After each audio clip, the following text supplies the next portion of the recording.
And oh, thank you, Amy. Okay. Or Ben, or whoever did that. Thank you. So I want to welcome everybody to today to wonderful Wyoming in the wintertime. We have not had a lot of snow over here, so I don't know how the rest of the state is, but we are really enjoying some wonderful weather over here. And this is going to be the Wyoming Business Council board meeting, and we will begin it by calling roll. So Amy, I think, or? Yeah, Madam Co-Chair, I can do it really quick. Thank you, Amy. Yep. Mr. Ahrens. I'm here. Mr. Brown is excused today. He is not in attendance.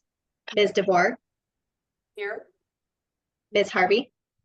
Here. Ms. Johnson. Oh, Ms. Johnson, we can see you. Can you hear us, Ms. Johnson? Okay, we will text Ms. Johnson to make sure that make sure she's got audio. Oh, okay, she can hear us, I think now. Mr. Kenyon. I'm here. Mr. Law. Here. Ms. Moore. Here. Dr. Schaefer. I'm present. Mr. Smith. Present. Ms. Thayer is not in attendance today, but she is excused. And Ms. Tomasi.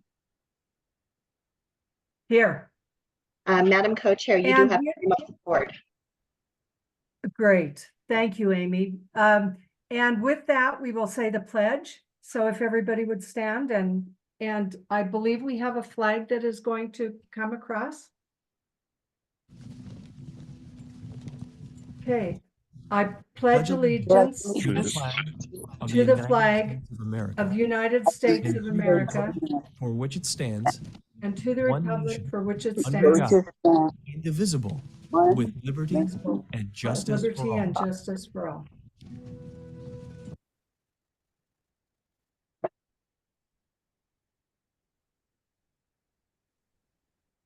Okay. With that, we will continue on with the business of the Wyoming Business Council board meeting. And we have several items on the consent agenda. You can see them on your agenda. Are there any changes by any of the board members to the consent agenda?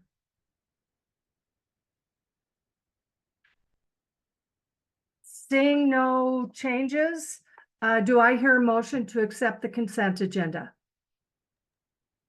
So moved. Second. Any discussion? All those in favor? Aye. Aye. Any opposed? Motion carries. Our next item on our agenda is the written reports from the regional director team. The regional directors, usually during our virtual meetings, do not report, but if anybody has any questions for the reports, please raise your hand and we'll get to them.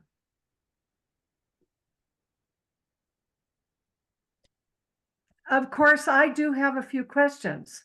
I'm sorry, I just can't stop myself. Okay, so is Brandy on?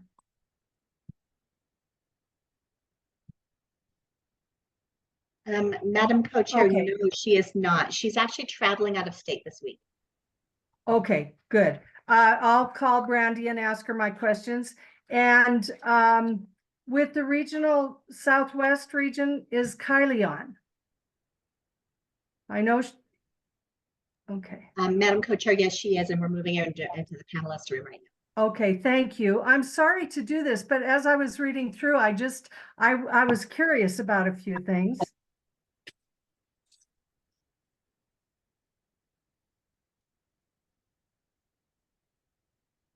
Good morning. Good morning. Co-Chair, and I'm sorry if I missed, as I joined as a panelist, I must have missed the question.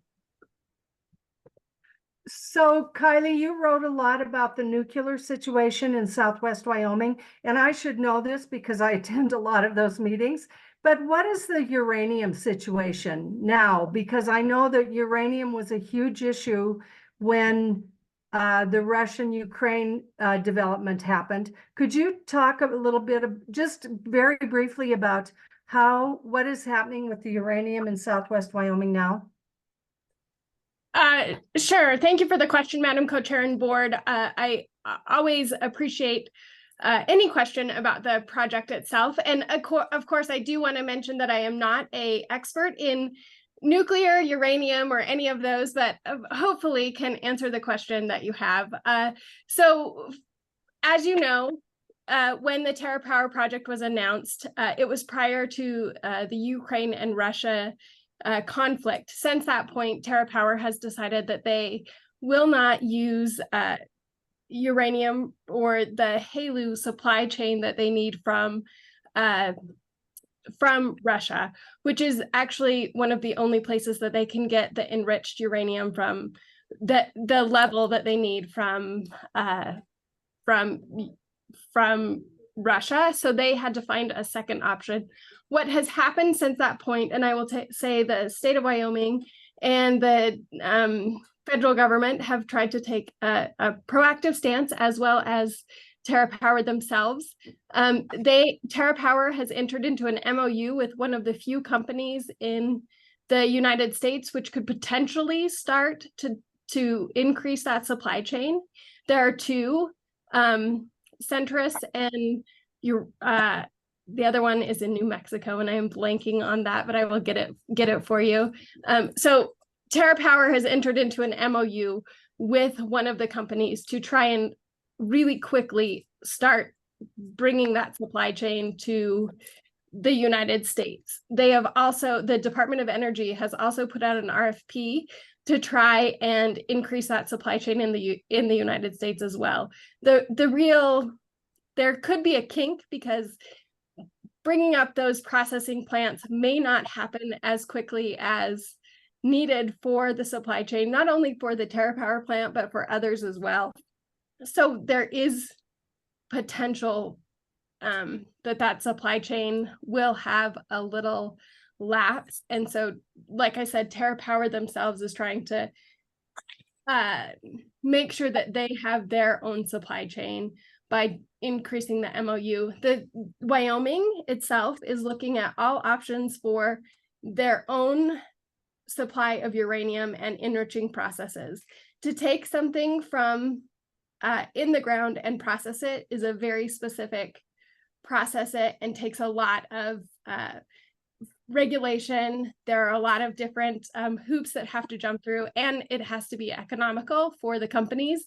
And so we are looking, I think the state of Wyoming as a whole is looking at how that can happen. And I think the policy leaders in the state are making strides in ways in which we could potentially look at Wyoming as a supplier of uranium for that. But there is nothing specific at that point. I do know that the School of Energy Resources and their nuclear energy portion of the School of Energy Resources has also been looking at that supply chain issue. So I think a lot is happening underneath the surface on the uranium front. And I think the state of Wyoming as a whole is trying to be very innovative and a leader in that. There's a lot moving, but it's a long process. And I hope that answers your question. It does. Thank you, Kylie. And I could have asked you beforehand and not sprung it on you, but thank you. Okay, so I don't have any other questions for the regional directors. Anybody else? Kim? It's not a question more than, well, maybe it is a question. In these reports, well, where is Hogwarts? And Drew, I'm super impressed with admitting you're a Hufflepuff, but I really think the level of reporting was taken up a notch with some memes and some Lego little connections in here. So overall, it was great to read all of these, you guys. I loved how you connected the dots back to our work sessions too, to better, I mean, our board as a whole is a really good example of you have to continually educate us to make sure we are as understanding as everyone out there in the state of Wyoming, that you're continually trying to educate and just raise the overall capacity within the state. So thank you guys very much. I loved reading the reports. Kylie, I do actually think you're really close to being an expert on that, even though you tried to give a disclosure that you weren't. But thank you guys very much. Well said, Kim. I think that we all gain a lot of information about what's going on in the state through our regional director reports. So I appreciate it also. Thank you. Anybody else? Okay, Josh, you got cut out of like 10 minutes of your time. So you're next. Well, thank you, Madam Co-Chair and members of the board. And from what I've witnessed in our board meetings that I've been to in the last few years, is that agenda is what we call a loose outline for what's going to happen. So we'll maybe continue that, or I'll get us back on time. But the more we talk about whether we're on time or not, the less chance we have of actually being that way. It's a weird paradox. So if I might, I'm going to share my screen.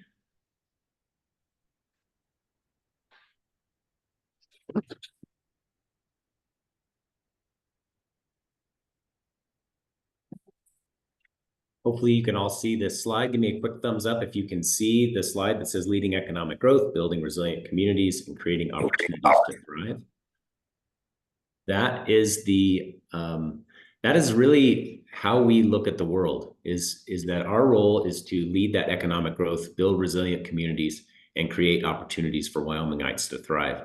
And we really take that very seriously each and every day. And it's something that we've found over the course of the last few years it's really pretty easy to communicate what we do. And sometimes it's challenging though to communicate what we do. And so today I'm going to spend a little bit of time talking about a few things.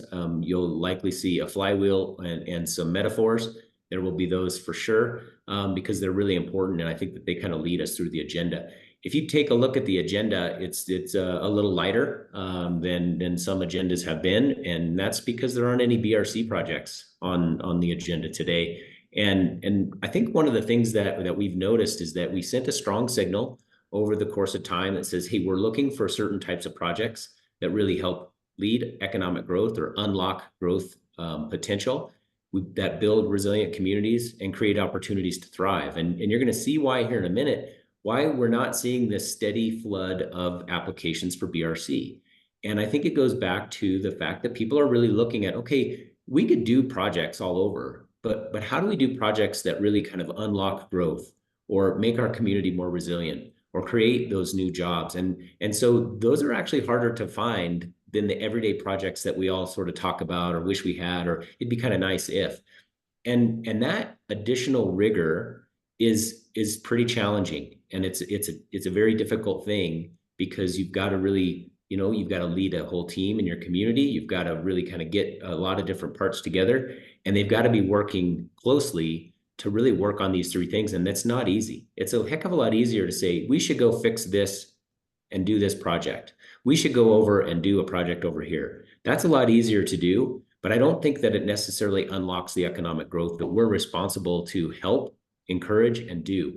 And so I think it's kind of a key for us to look at, and it's really a message that's been well received, and really kind of taken as our own in each of the communities that we work. We see this exact same thing, people really looking to unlocking that growth potential really kind of building a more resilient community and creating new opportunities for Wyomingites. And so I wanted to just kind of level set with all of us that that's really what we're all about. But before I get going too far and into things, I wanted to take just a moment and remind everybody of some anniversaries that we have, some Wyoming Business Council anniversaries.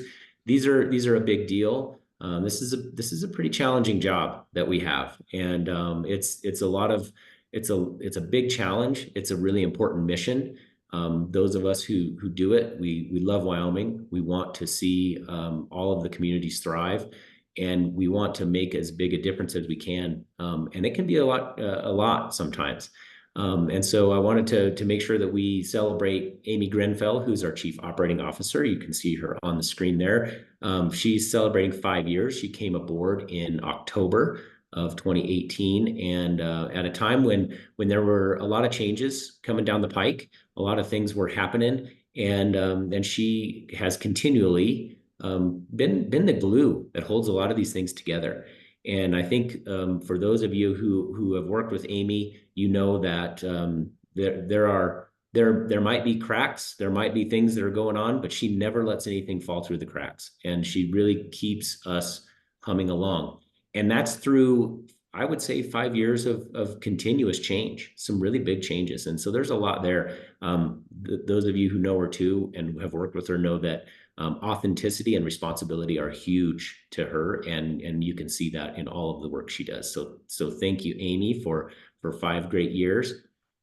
Next is Wendy Lopez, who's also celebrating 5 years. We brought her aboard in November of 2018. And Wendy has been part of the recruiting team, and she's been a salesperson, I think, really all of her life.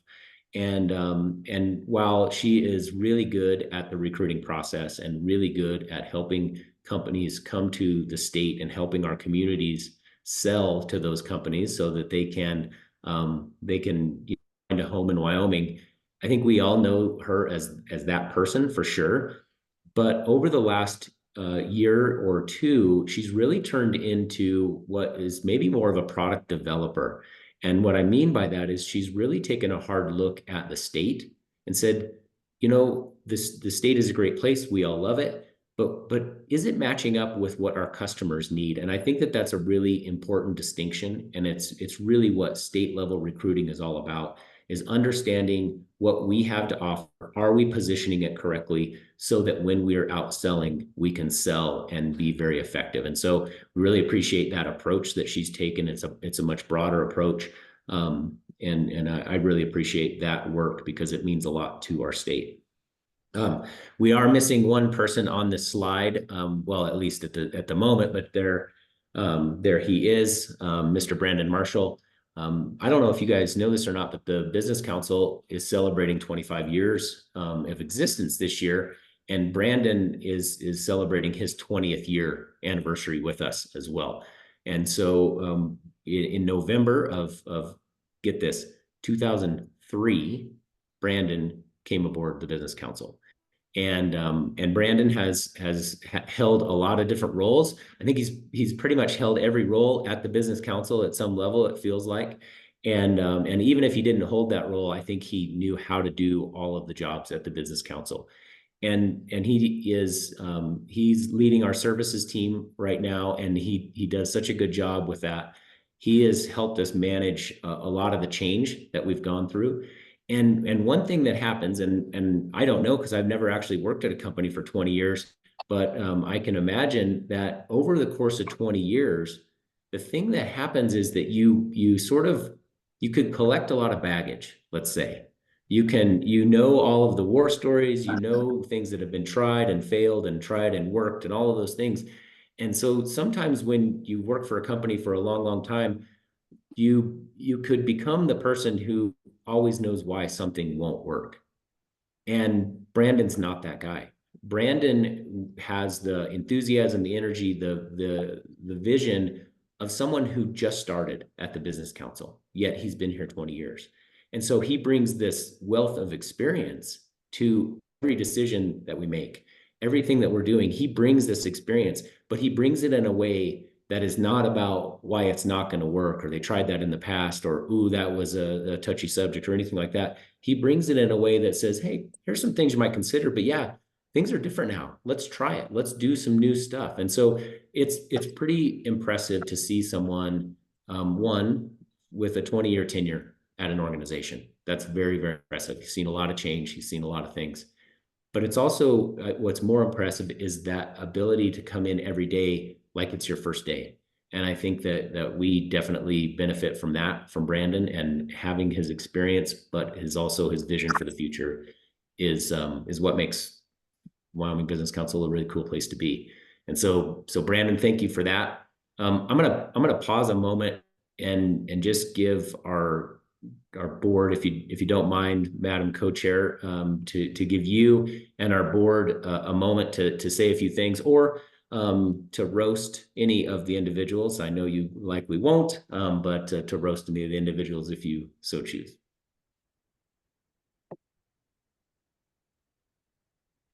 I have my hand raised because I would like to say a few words.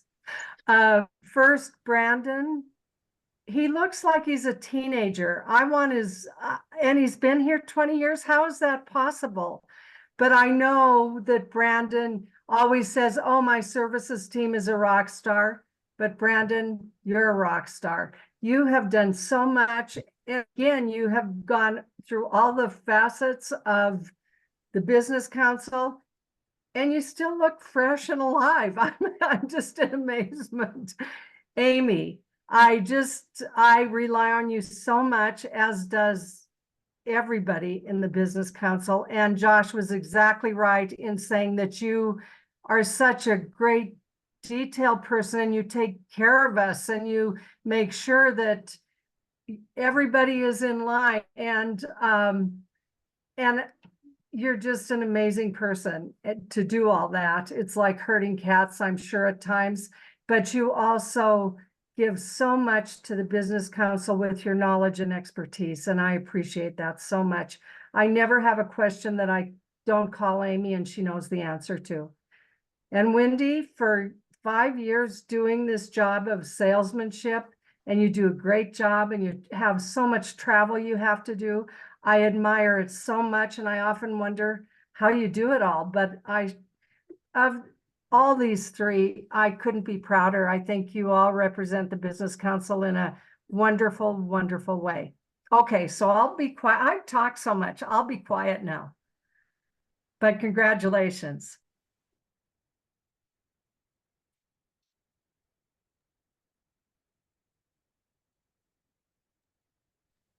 Any other comments? I'm sure that I've seen a lot Madam of Co-Chair, it looks comments like Kim has one, and I'm not sure of the procedure here. If I'm supposed to ask you if it's okay if Kim says something, or how to yield the floor. Just let whoever wants to talk on the board talk, Josh, because I can't see anybody I'm looking at your screen. So yeah, if you would do that. Just like you, Kathy, I seem to always be talking too, but all three of these people, I look back. So Wendy, if I remember correctly, and Brandon, you can correct me. Didn't Wendy follow Brandon in that recruiting world? Somebody, yes. Amy's telling me yes. I remember that. And Wendy, that was a huge task to undertake. Honestly, that's like following John Elway as a quarterback. But sister, you have rocked it. You took your learning curve, and you have done such a good job in a completely new structure of how we look at recruiting and how it works for the state as a whole. And I've just been incredibly impressed.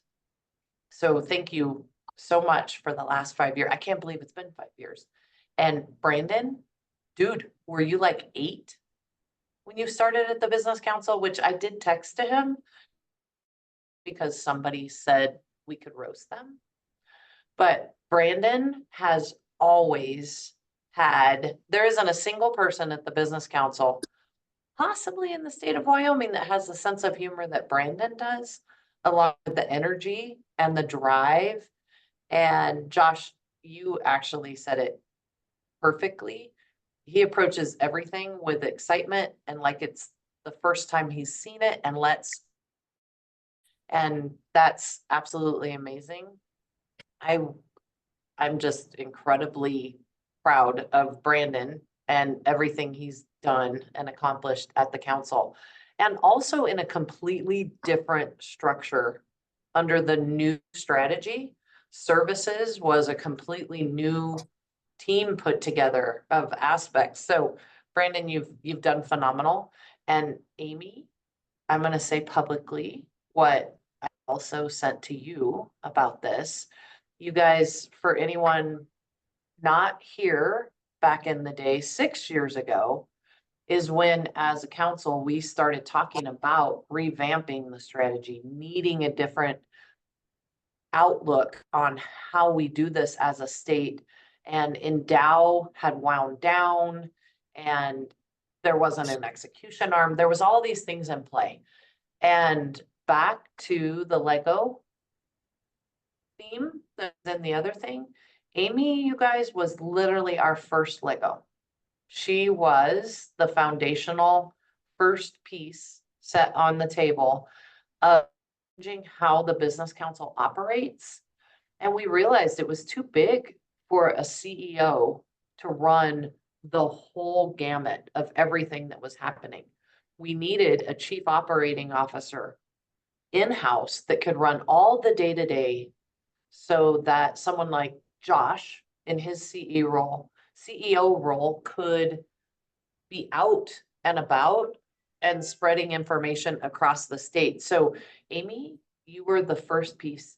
I will put you up against any other Lego piece. You were the foundation and the most important piece for us to put in place. So I'm super excited 5 years later to see everything as a whole that you all as the WBC staff have been able to do, and knowing that this group of people on the screen were all incredibly integral into launching and executing on that strategy. And today, your whole group is that strategy. And the whole state is has adopted that strategy. So thanks for being the first Lego, Amy.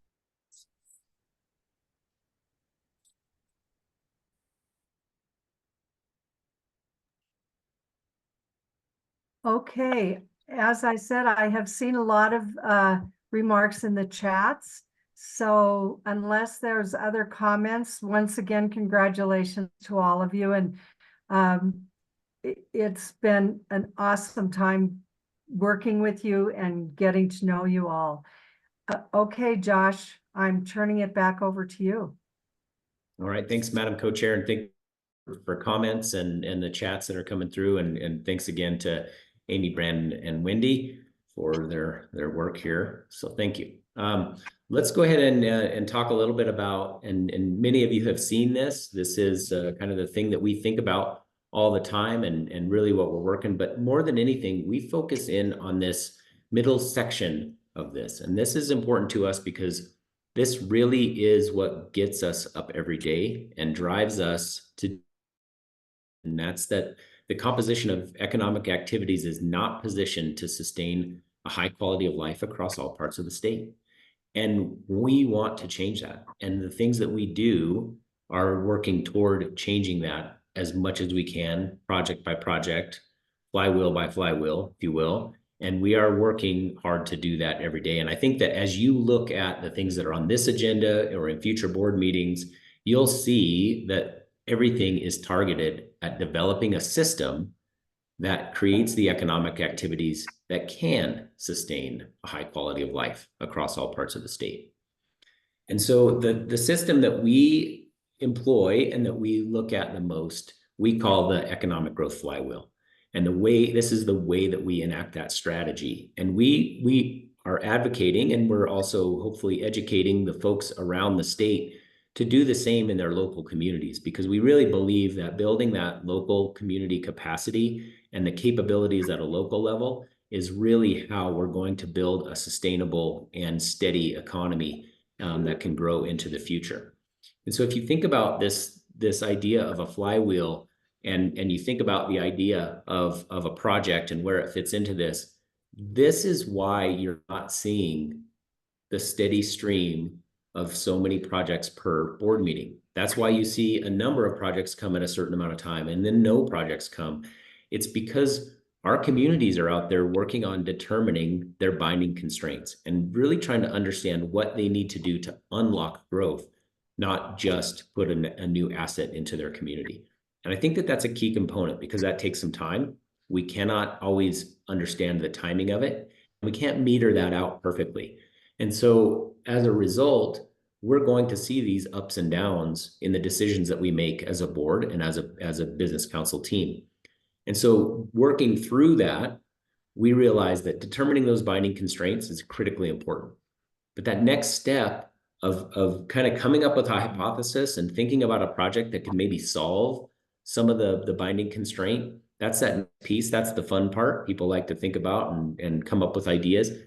The third step in the flywheel, to me, is one of the most critical, because this is the point, and it's likely happening along the way, but this is the point where you really look out there and say, okay, who can help us? What funding sources are available? How might we approach this problem and get all of the people together and kind of make that circle bigger so that we can accomplish this project and really get rid of that binding constraint? And when that happens, that's really good. We like to be part of those. We don't like to necessarily be the whole funding partner in this. We like to be a piece of the puzzle. And then that project gets done. And you know what is one of the 5 steps? It's step 4 for us, is usually the one and only step for a lot of times. People think, oh, we'll just do this project and everything will be fine. And that's not the case. One project isn't going to save a town. One project isn't going to save a state. One project is great, but it on its own is not enough. Now, the beautiful thing about going through those steps is that all along the way, you are building know-how, you are building capabilities, you are understanding how to solve economic problems in your community.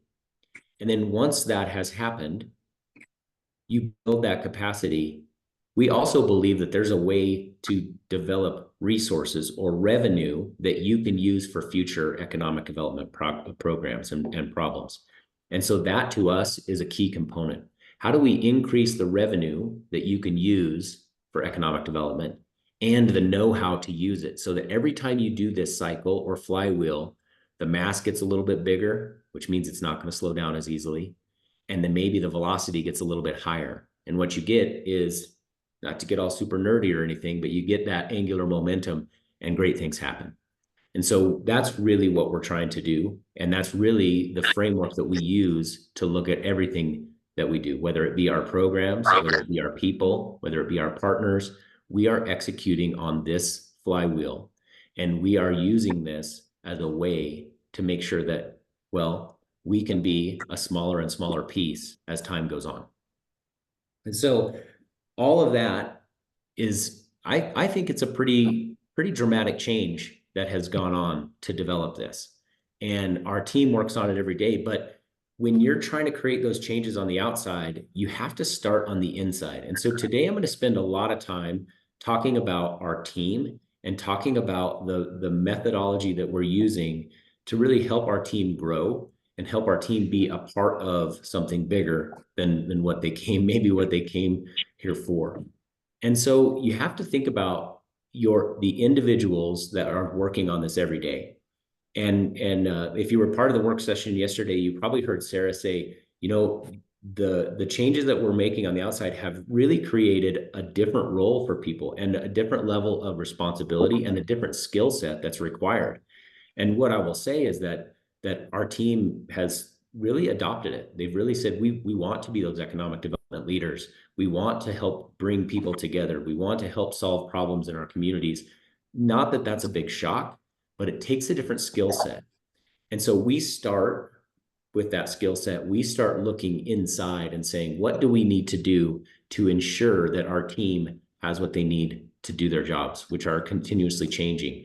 They are definitely volatile. They are uncertain. They are just a really challenging place to be.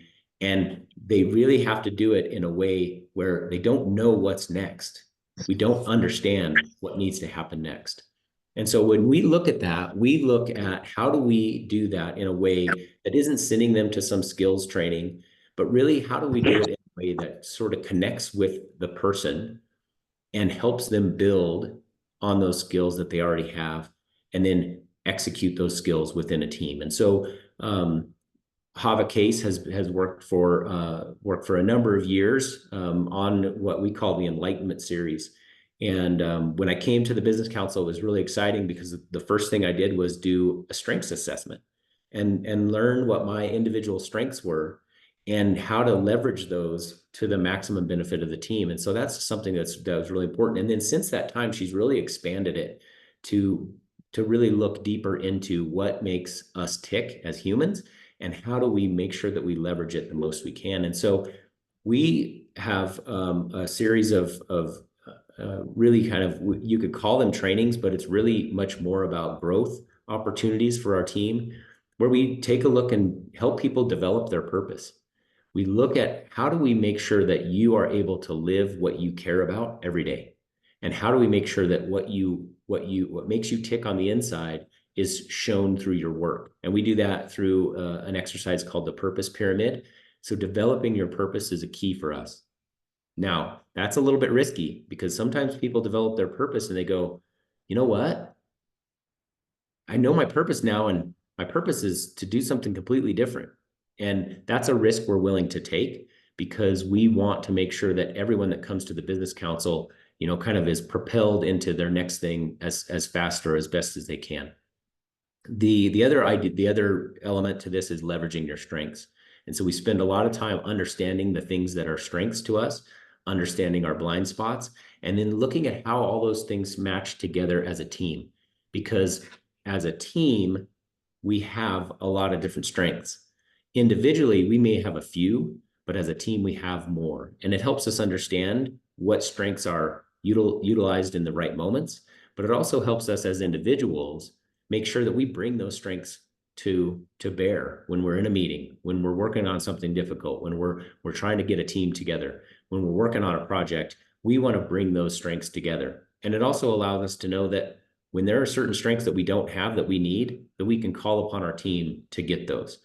And so that's an element that, our entire team goes through various strengths assessments to understand what we have, what we're missing, and again, what we need as an entire team to work. The third element I wanted to walk through is what we call the ideal team player, and that is how do we work as a team? One of the things that we look at, especially not just day to day, but especially when we hire, is how do we make sure that we're bringing people in that are hungry, humble, and smart? And those three characteristics carry just as much, if not more, likely more weight than your technical skill. Because what we found is that you may be able to put a deal together. You may be able to know about a program. But if you can't work as a team, if you're not hungry, humble, and smart, you don't understand what your strengths are, and you're not purpose driven, your effectiveness is not as great. And when you have a team of 40 that is, really at the forefront of economic development for a state that has a pretty challenging future, you've got to be hitting on all cylinders, and you've got to have folks that really connect with that mission and bring their purpose, bring their strengths, and bring the desire to not just play well with others, but help others be better every day. And so to us, it starts on the inside, and it starts with those, this acknowledgement that people have something to give, want to give that. And if we can allow them to do so, really magic stuff happens. And so that's kind of a little glimpse at the Enlightenment Series. One of the things that we like to do is try to make the circle bigger. As the Enlightenment Series has grown, so has, we've tried to open up the Enlightenment Series to other agencies.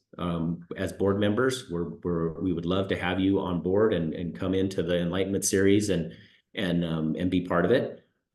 You know, we're looking to open up that circle as big as we can, because again, we know that it's not just going to be 40 people. It's going to be a team of thousands that really make a difference in the economy. And so one of the things that somebody might say is, okay, well, that sounds pretty great, Josh, but what metric do you use to know that that's effective? And I think that there are some really good metrics that we're gonna roll them out at Joint Appropriations Committee next week when we talk about our budget, about some of the changes we made.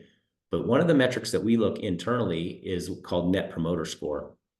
And if you take a look at the Net Promoter Score, and to just take a quick moment and back up, Net Promoter Score can be anywhere from -100 to +100.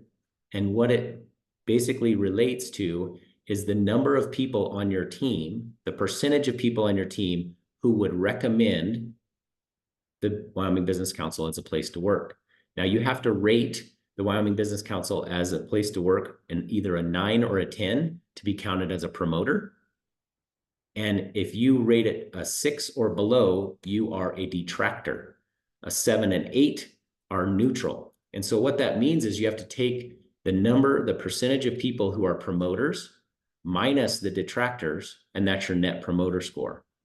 And so it's possible that everyone would be a detractor. That would be a -100.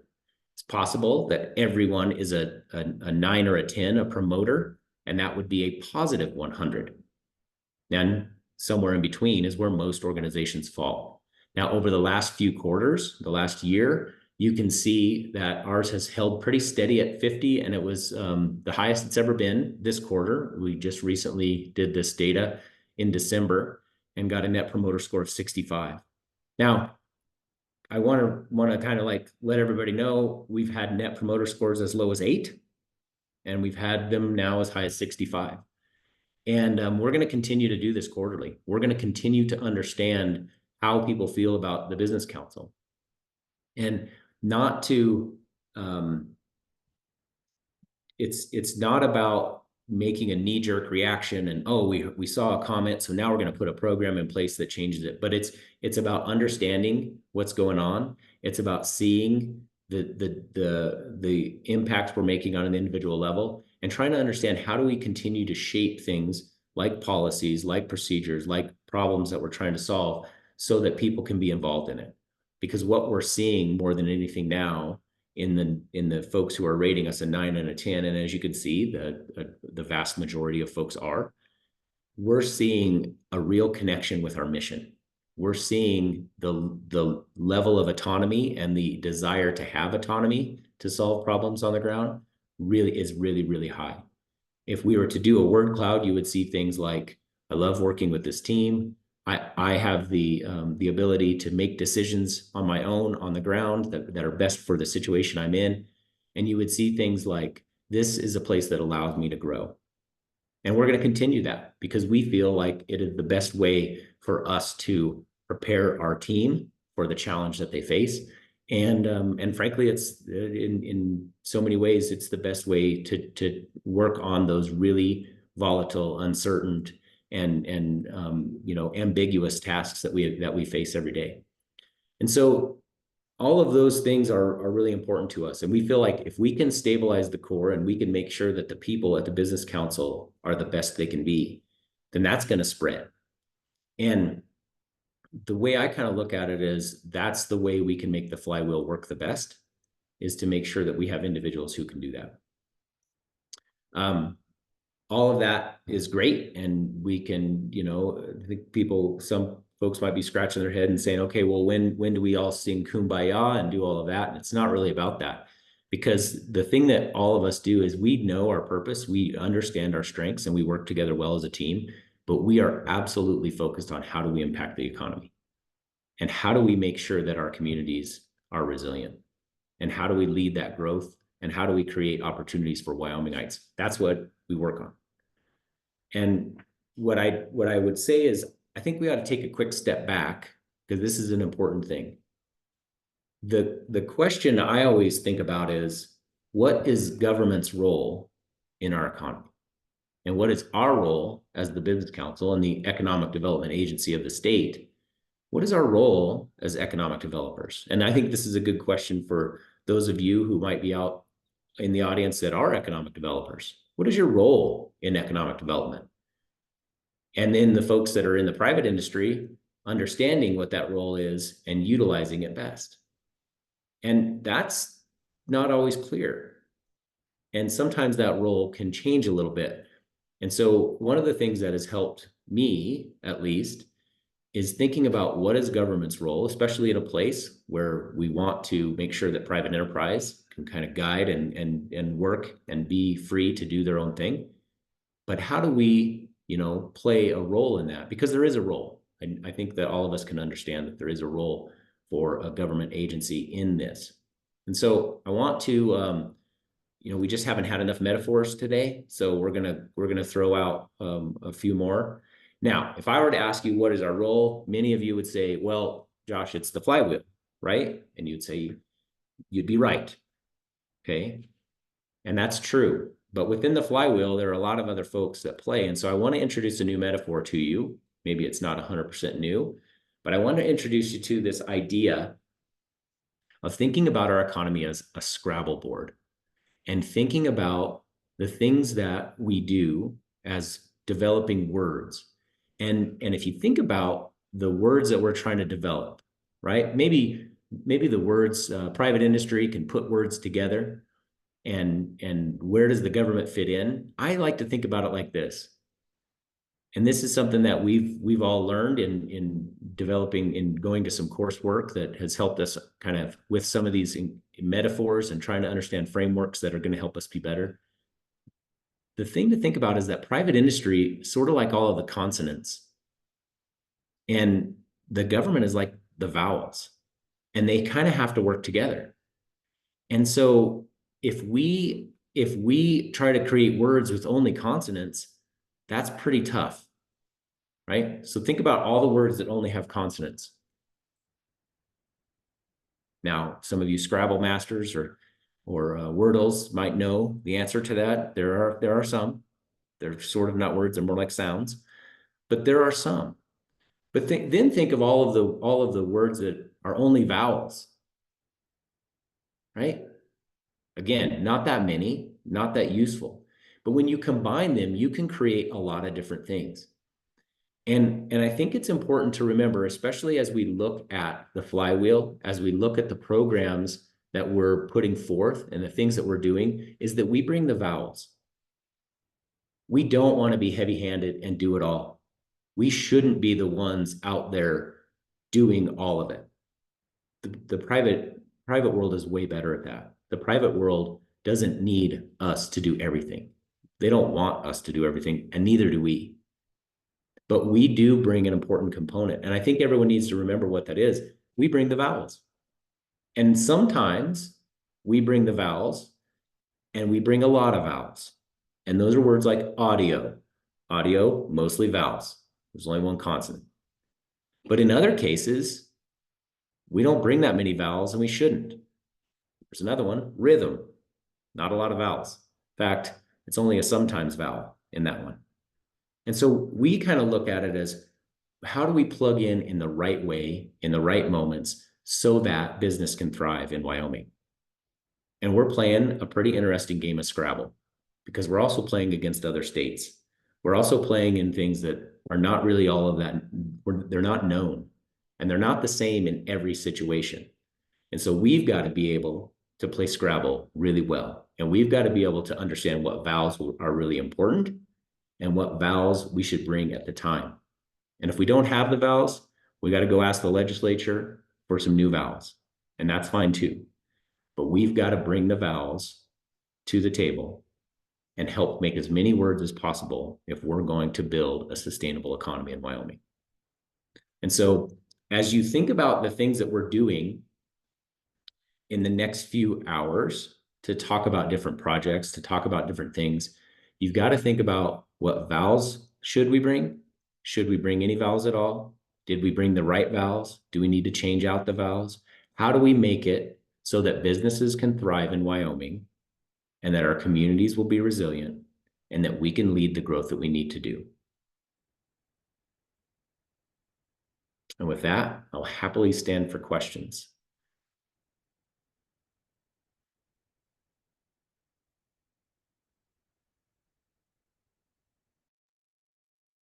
Josh, I just have a comment. I think through the work session we had yesterday, we can see how many people are involved in the flywheel that we're accessing and what it is meaning to the economic development of Wyoming.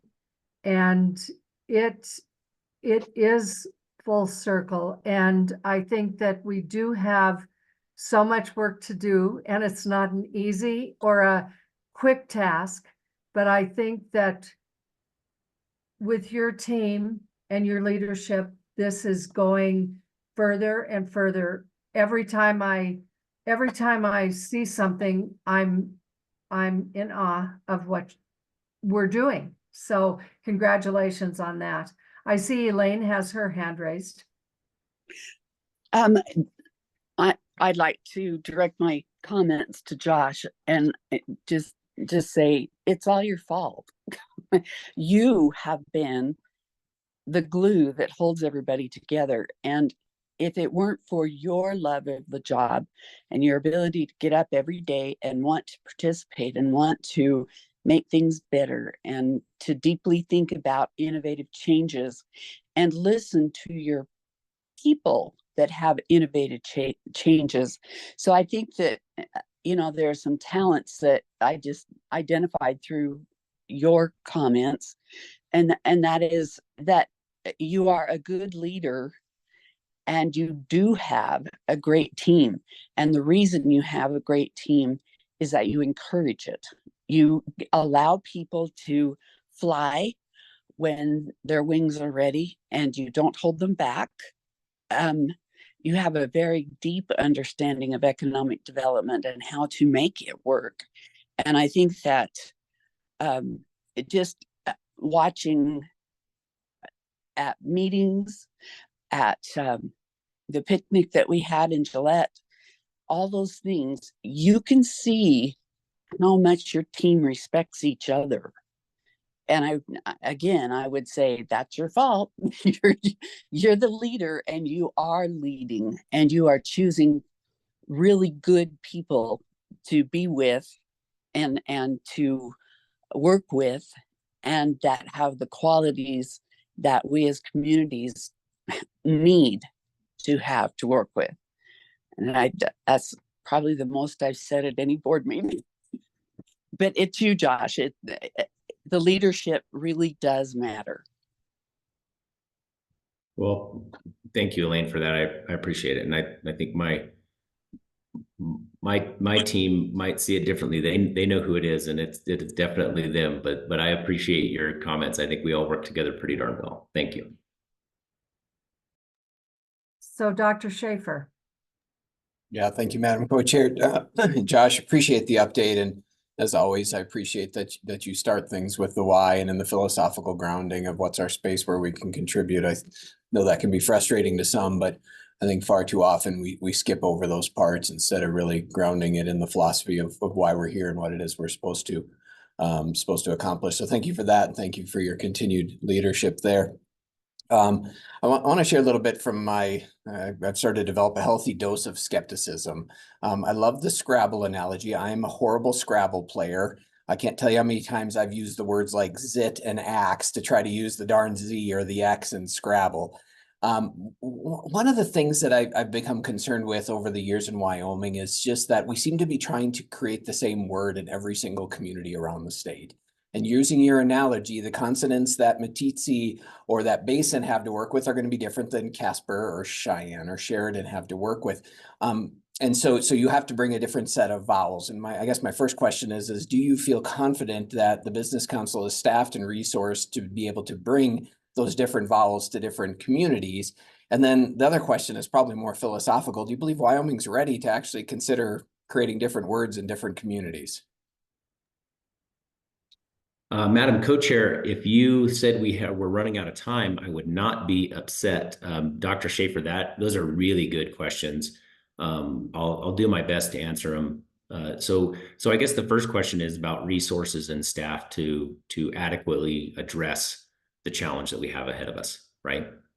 And I think we are adequately staffed and have the resources. And I think with our budget ask this session, we'll have the ability to do some good.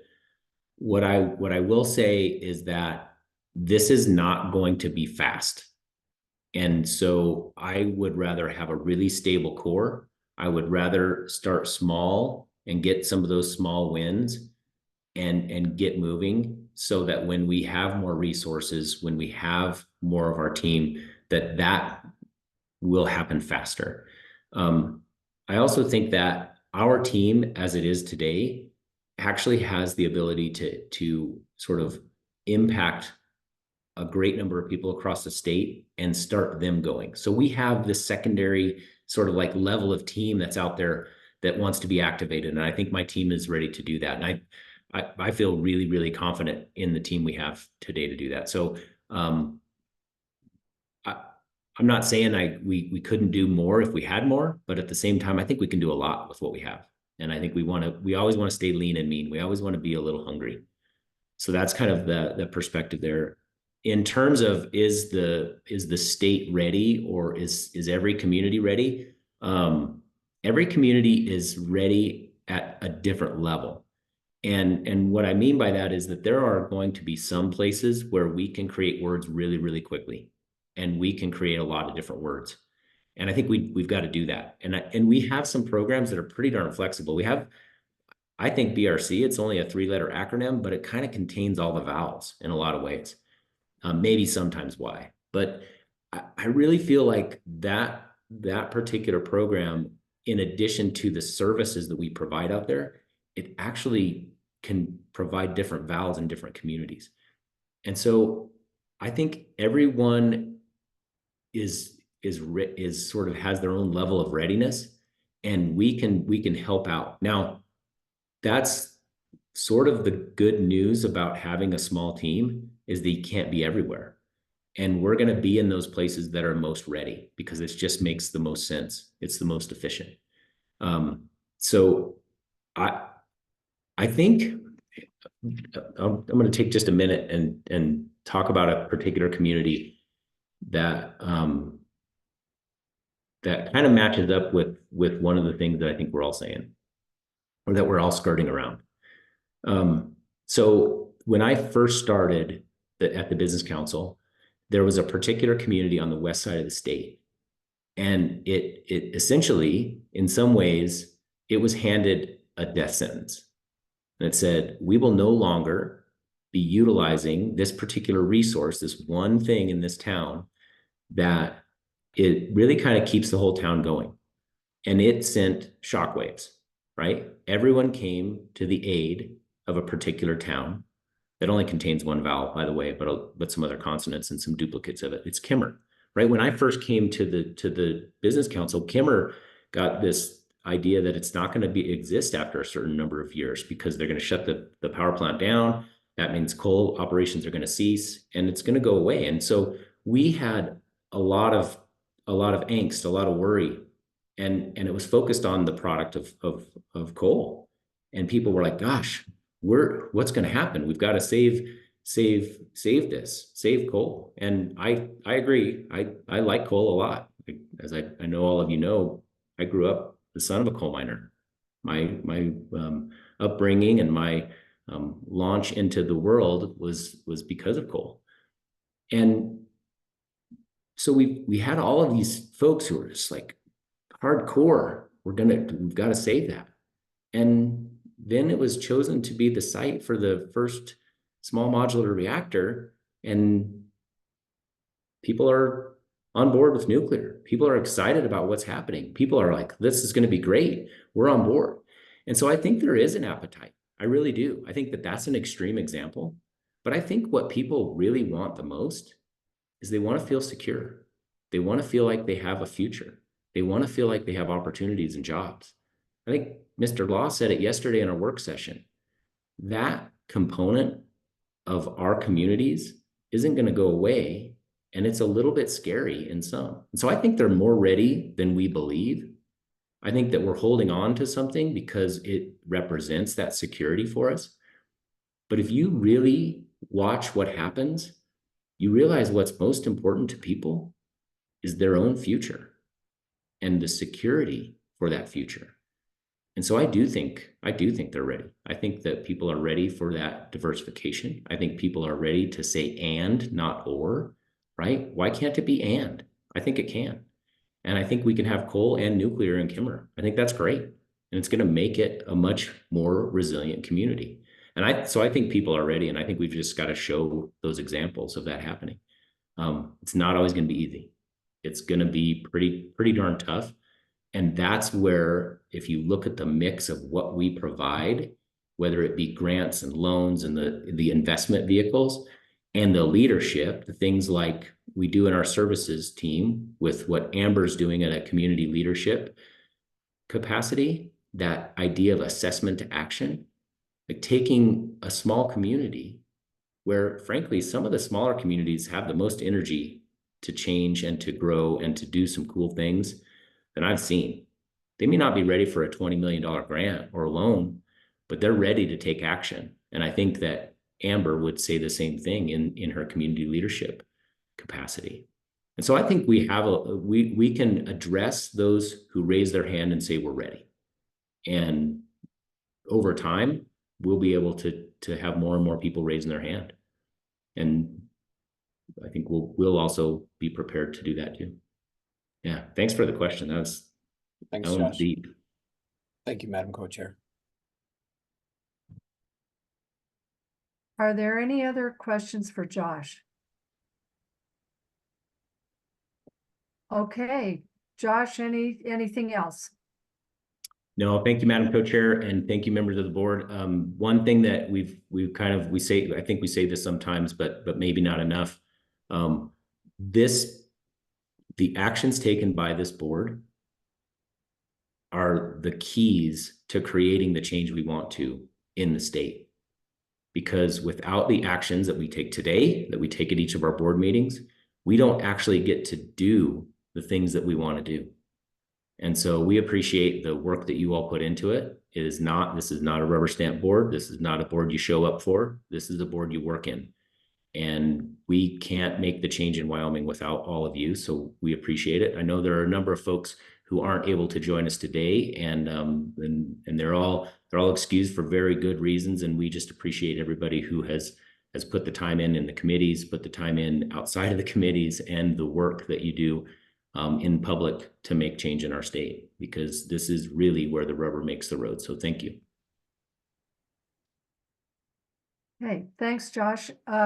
Now we will go on to Committee Chair Mark Law, who will bring us the Services Standing Committee.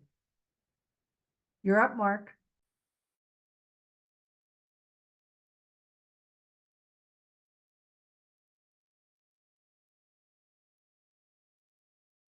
Mark, I can't hear you. Are you on mute?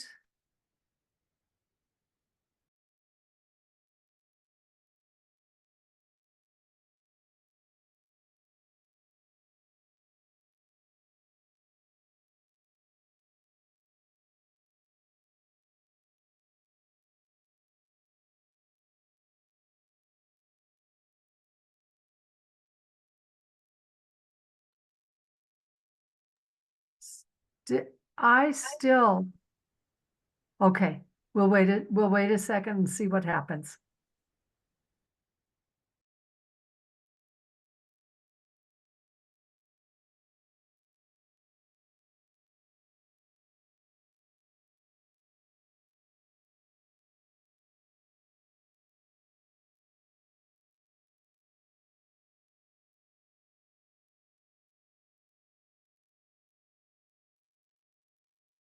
Kathy, I apologize. This is Kim, but my Zoom kept falling and then coming back up. Is it me or is it everybody? I can't hear you. Oh, I think you're on mute. Kathy's on mute.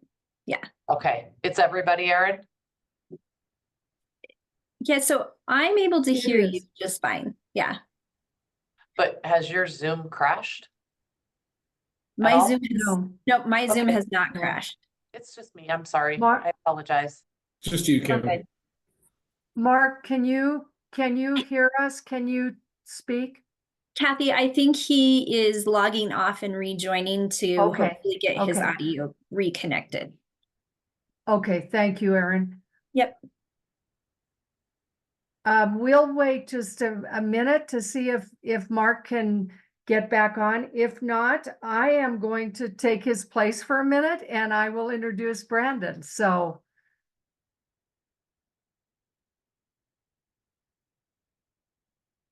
It looks like Mark is back on and now he's on mute. Okay. okay, Mark, are you, Mr. Committee Chair, are you available to talk? I just disconnected and connected. I just ordered a new computer yesterday because all of a sudden, every now and then, my screen's kind of acting up. But can you hear me okay? Yes, we can. Well, I sincerely apologize for that. And Madam Co-Chair, thank you. What you didn't hear me say is I said that without a BRC project, I feel like the Services Standing Committee is the belle of the ball today for this meeting because we have a few things to do. So all of that to say, obviously, I'll be turning it over to Brandon Marshall. Congratulations on 20 years. That's pretty amazing. I had actually had no idea, Brandon. And Brandon, I think I'll just ask if on the individual items, with the exception of the action items requiring a vote, if you as you work through, feel free to introduce as you go along after yourself with Taylor and so on and so forth down the line, if that's okay. Absolutely, Mr. Chairman, can do that. So, yeah, thank you all. I guess it'd be I would be a jerk if I didn't respond to all the wonderful, nice things that have been said about me today. I really do appreciate it. It's fun that after 20 years, one board meeting, we finally get to be the cool kids instead of just the BRC team. So thanks for that. I hope this is organized for my benefit. It's a real feather in my hat. But no, guys, I honestly, I think if we really think about what I don't know what it takes to work at a place for 20 years and still find it fulfilling and come to work with passion. But I guess just keep doing that. But here's the thing. I think at the end of the day, what makes the business council for Brandon Marshall work perfectly is that I get to be in the middle of this perfect sandwich of truly inspirational, innovative leadership that wants us to think of new ways to do things, that drives passion for the state of Wyoming, that continually looks at our ability to change things and has faith in that. So that while we try to be a flat organization, this is a org chart discussion, I guess, in my head. I get to have awesome leadership from direct supervision to the rest of the C's. They don't like to be called the C-suite, but that's who they are. And onto this board. When we started talking more about having a board that was active in our day-to-day roles, I'm not going to lie and tell you we were excited about that. I think that rubber stamp boards are awesome, but I don't think we can. I don't know. I think that our current success is because this board has chosen to be active and to care, and I think that drives the passion. Infections maybe start at the top. But here's the thing, Kathy, you mentioned I always talk about my team as rock stars, but they freaking are. It's just who these people are, and that's the bottom piece of this thing that I am just lucky to be in the middle of. We get to bring inspiration from the top and absolutely top-notch skill from the bottom, and also inspiration at the same time. And maybe that's where we're flat. Everybody's leaders in their area, and this team that I happen to have at services never disappoints. I'm sure, everyone else says the exact same things about their teams, but I truly mean it. So we're going to head into Taylor Bignorelli talking about his efforts in the last year with entrepreneurship, as well as Kaylee talking about how she's built business retention and expansion programming. We do have a couple of action items for you to consider too. After we're done with those updates, we are going to move into the broadband updates, as well as requests for approval for our CPF program, Wyoming Connect Wyoming 2.0 grants, significant spend there, incredible work that's been done by Elena and David Johnson, our technical consultants there, that have, I think, put the most thoughtful list of projects together, the most compliant, all the different fun things. Anyway, really proud of the effort that's gone into that. So we'll let them go through that. But like I said, we'll start with Taylor, Kaylee. Both of these two started nearly at the same time. Both of them started with pretty ill-defined jobs. I remember we were talking with Kaylee about what does our BRE position do? And I think our paraphrased answer was, well, we're not sure. We just know we need it. And I know what I did when I had that position, so we shouldn't do that. We can start with a list of don'ts and go from there. But they took the inspiration both of them have of what we do. We build capacities in communities so they can sustain themselves, whether it's a town, a municipality, or whether it's a community of entrepreneurs. So that is plenty from Brandon Marshall, and I'm going to hand it off now to Taylor. Thanks, man. Thanks for the introduction. And Madam Co-Chair, members of the board, I'm pleasure to have the opportunity to speak with you today about entrepreneurship, the efforts that we have going on at the Business Council. I'm super excited about it. I'll be the first to tell you that entrepreneurship is, in my opinion, one of our greatest opportunities to drive change in economic development. And so I feel really fortunate to have the opportunity to work in this space. I'm going to go ahead and share my screen and run through the slides that we have. So hopefully that works. Bear with me if it takes me a second. Okay. Does that come up for everybody? And now, of course, I can't see anything. So hopefully that comes through. But it's good to. Thank you. So yeah, this whole idea that we have sort of been engaging in with respect to this economic growth flywheel. I don't need to go through it any more than Josh or anybody else already has, but I've really taken this to heart, and I think it's really fundamental to the work that we do and how we look at the work that we do. Again, knowing that entrepreneurship can really drive change, we really want to consider how we look at problems within this space and how we can engage with those problems. So really taking this high level sort of strategy and view that we have and applying it specific to entrepreneurship and what opportunities we have there. And really with respect to the barriers that new businesses see across the state and what that looks like, not only from the state level, but by the region and by the community level as well. And looking at all these different aspects and you know, Josh spoke to the Scrabble analogy and really trying to figure out what problems that we see out there, what can we engage in, and what is our role through the Business Council and at the state level? Where can we sort of fill that need? And that's how we're taking that same approach and applying it in entrepreneurship. So really looking at that problem and not looking at all the problems and saying that we need to solve all of them, right?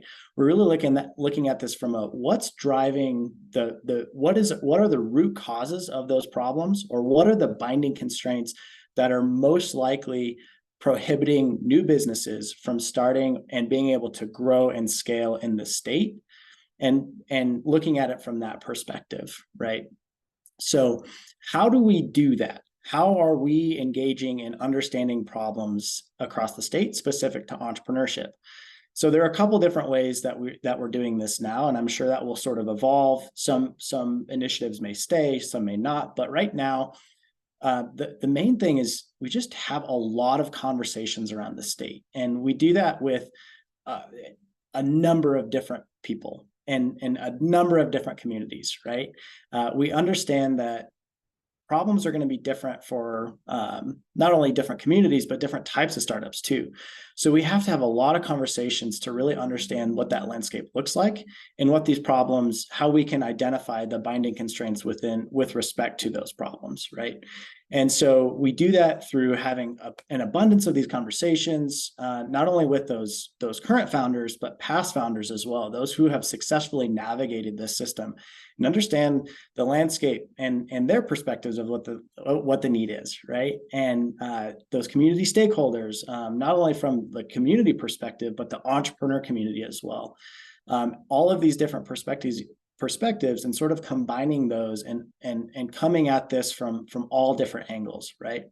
And then of course, another great way for us to do that, is what I call hard data, right? There's the anecdata and then there's our hard data. And so we sort of combine both of these approaches and we try to understand where the overlap exists and how we can sort of start building hypotheses out of that, right? So that's sort of our approach right now. Again, we'll sort of iterate on that, and I'm sure it will change and evolve over time. But through those efforts, we've sort of come up with, or we're starting to see three main themes that have emerged, and I've put those on the slide. And of course, for new businesses, financing is going to be across the board one of the issues, right? And that can look like, debt or equity or early stage or late stage. There are there are so many different types of funding across that entire life cycle of a business. And so regardless of what community you're in, I don't think we're certainly not unique in that respect. You see this across the board. Not only do you see it in Wyoming, but you see it in many other states and communities within those states as well. So we're not unique in that sense, but we also want to be aware of it, right? We want to understand what vowel are we supposed to sort of, or where are vowels going to be within those words with respect to financing. So we're looking at it from that perspective. We're also seeing this concept of technical assistance and resources, and seeing that emerge as a main barrier to growth for these businesses as well. And we'll dive into that a little bit more later. And then this third theme of networking, communities, sort of this mentorship, this opportunity for collisions to happen within the entrepreneur ecosystem and the community they're in, not only from the community stakeholders and the people that are providing resources, the individuals and the different organizations, but also the startups themselves and how the startups are able to engage and sort of have this culture of entrepreneurship that's built within specific communities in the state and then across the state as well. So we're recognizing that as a need also. And so how are we able to engage, or how are we thinking about engaging in these problems? And here's a little bit closer of a deep dive into some of the results that we received specifically from new businesses through an effort of startup surveying that we did over the summer. And we've analyzed those and had additional conversations thereafter. And so you can see a little bit more granularly what businesses what are they saying when they get asked, how can Wyoming better support startup businesses? And so we're sort of looking at this of like, okay, so we have a baseline of understanding of what the need is out there. What are some of the problems? The hypothesis that we've generated is that we've got some of these problems out there. What do we do with that? And so right now we're looking at engaging in this initial problem of startup resources with this initiative that we've come up with with this RFP essentially. And I'd like to highlight that, but before I dive directly into that, that's been come about due to several conversations. And I think it's worth having some context around that. We have partnerships across the state, and one of those is through our current contract with the BRN. And I'll let Josh speak to that and give some additional context to some of the conversations that we've had with respect to the resources that we currently and initiatives that we currently are engaging in. So if Josh, you want to hop in. Yeah, thanks. Thank you, Taylor, and Madam Co-Chair, if I might jump in. I think it's important to note that the entire entrepreneurship ecosystem is it's a lot of different pieces. It isn't one. I think we tend to focus on one particular entity, one particular component, but it's a lot of different things. And so Taylor's done a really good job of trying to understand what all of those are and how to put them together. Along those lines, we have had a relationship for a number of years through the university with Impact 307. And one of the things that's part of is called the BRN, or Business Resource Network. And over the last few years, I think I've said this to some folks, when I first came aboard, I had really kind of two different tasks that were brought to my attention by the board.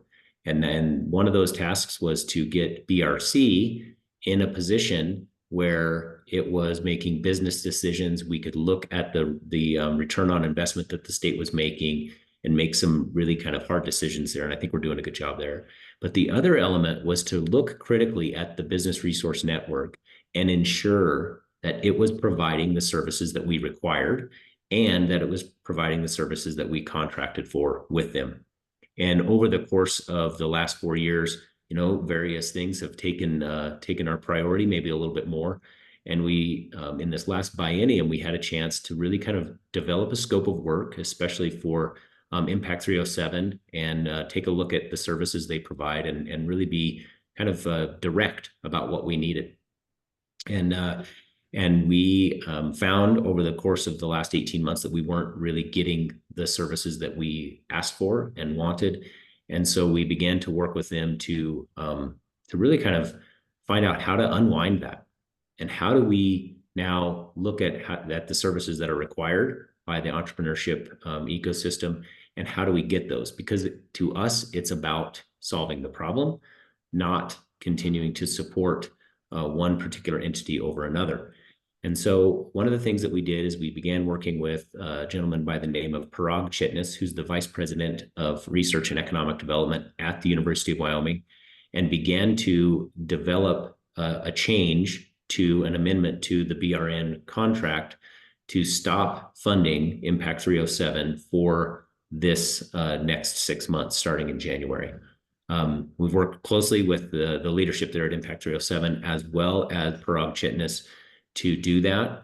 I think that one question that comes up a lot is, so what's going to happen? And what I'll say is that we are one of the funding sources of Impact 307. We are not the sole funding source, and we are not the majority funding source. In fact, I believe we represent maybe a third or less of the funding source for Impact 307. So we will just stop our requests to have our statement of work executed, and we will stop paying them. And that's what this amendment does.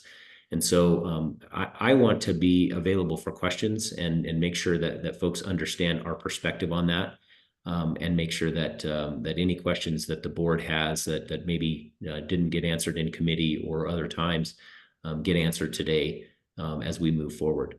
I think it's also important to note that Parag Chitnis, the Vice President of Research and Economic Development at the University of Wyoming, is in our process to help us pick a new vendor in this incubation services.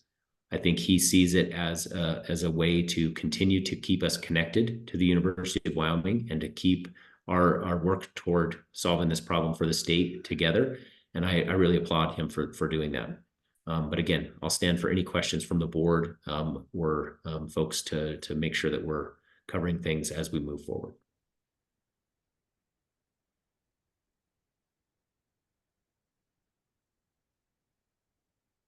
Doesn't sound like there's any. Madam Co-Chair. Yeah, thank you. I can't see anything. Thank you, Josh. So, and I have attended many meetings about this. It was not taken lightly. It has been many months that this has been talked about. And again, there have been many meetings, but basically you're saying the new BRN contract is the same as it was with just the exclusion of those items. Am I correct? Yeah, Madam Co-Chair, the way this works is that this is an amendment to the existing BRN contract. Just to take a quick step back, That's a biennium contract. It will expire. The BRN contract as a whole will expire at the end of June of 2024. However, this particular element that we're talking about is an amendment to the BRN contract, which simply changes the statement of work as well as the payment schedule for that. It's also important to note that the University of Wyoming trustees have also already looked at this amendment, approved this amendment, and it is in the process of being executed by signature now. Okay, thank you. Mr. Schaefer, sorry, Mr. Law, I'm jumping in here on you.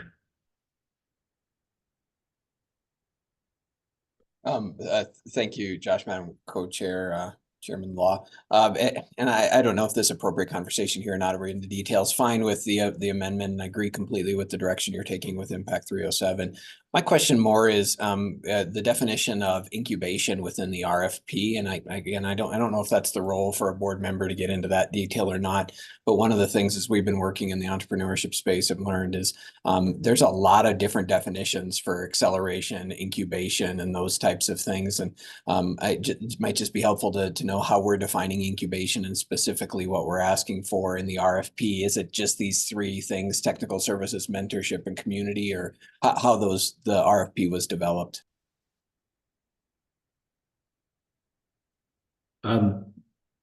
So Dr. Schaefer, I'm going to probably turn that one over to Taylor, as he is intimately familiar with that, and that represents all of his work over the last year. Sure. And I get into it a little bit in the next couple of slides. But effectively what we're looking at doing is less box checking and more of a systems approach in alignment with all of the other work and sort of philosophy around how we can best develop systems for economic development across the state. So I can get more into that, Dr. Schaefer, here in a little bit, but certainly that's perfect, Taylor. I'll hold my question with that one. No, it's a great question, and I appreciate it. Thank you.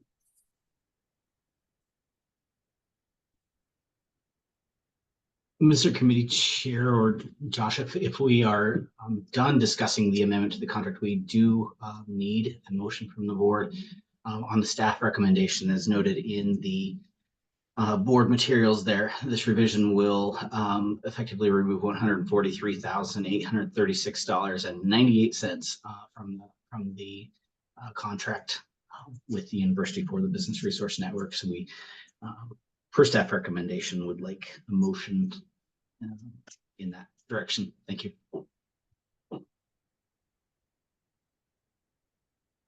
We now can't hear you again, Mr. Committee Chair.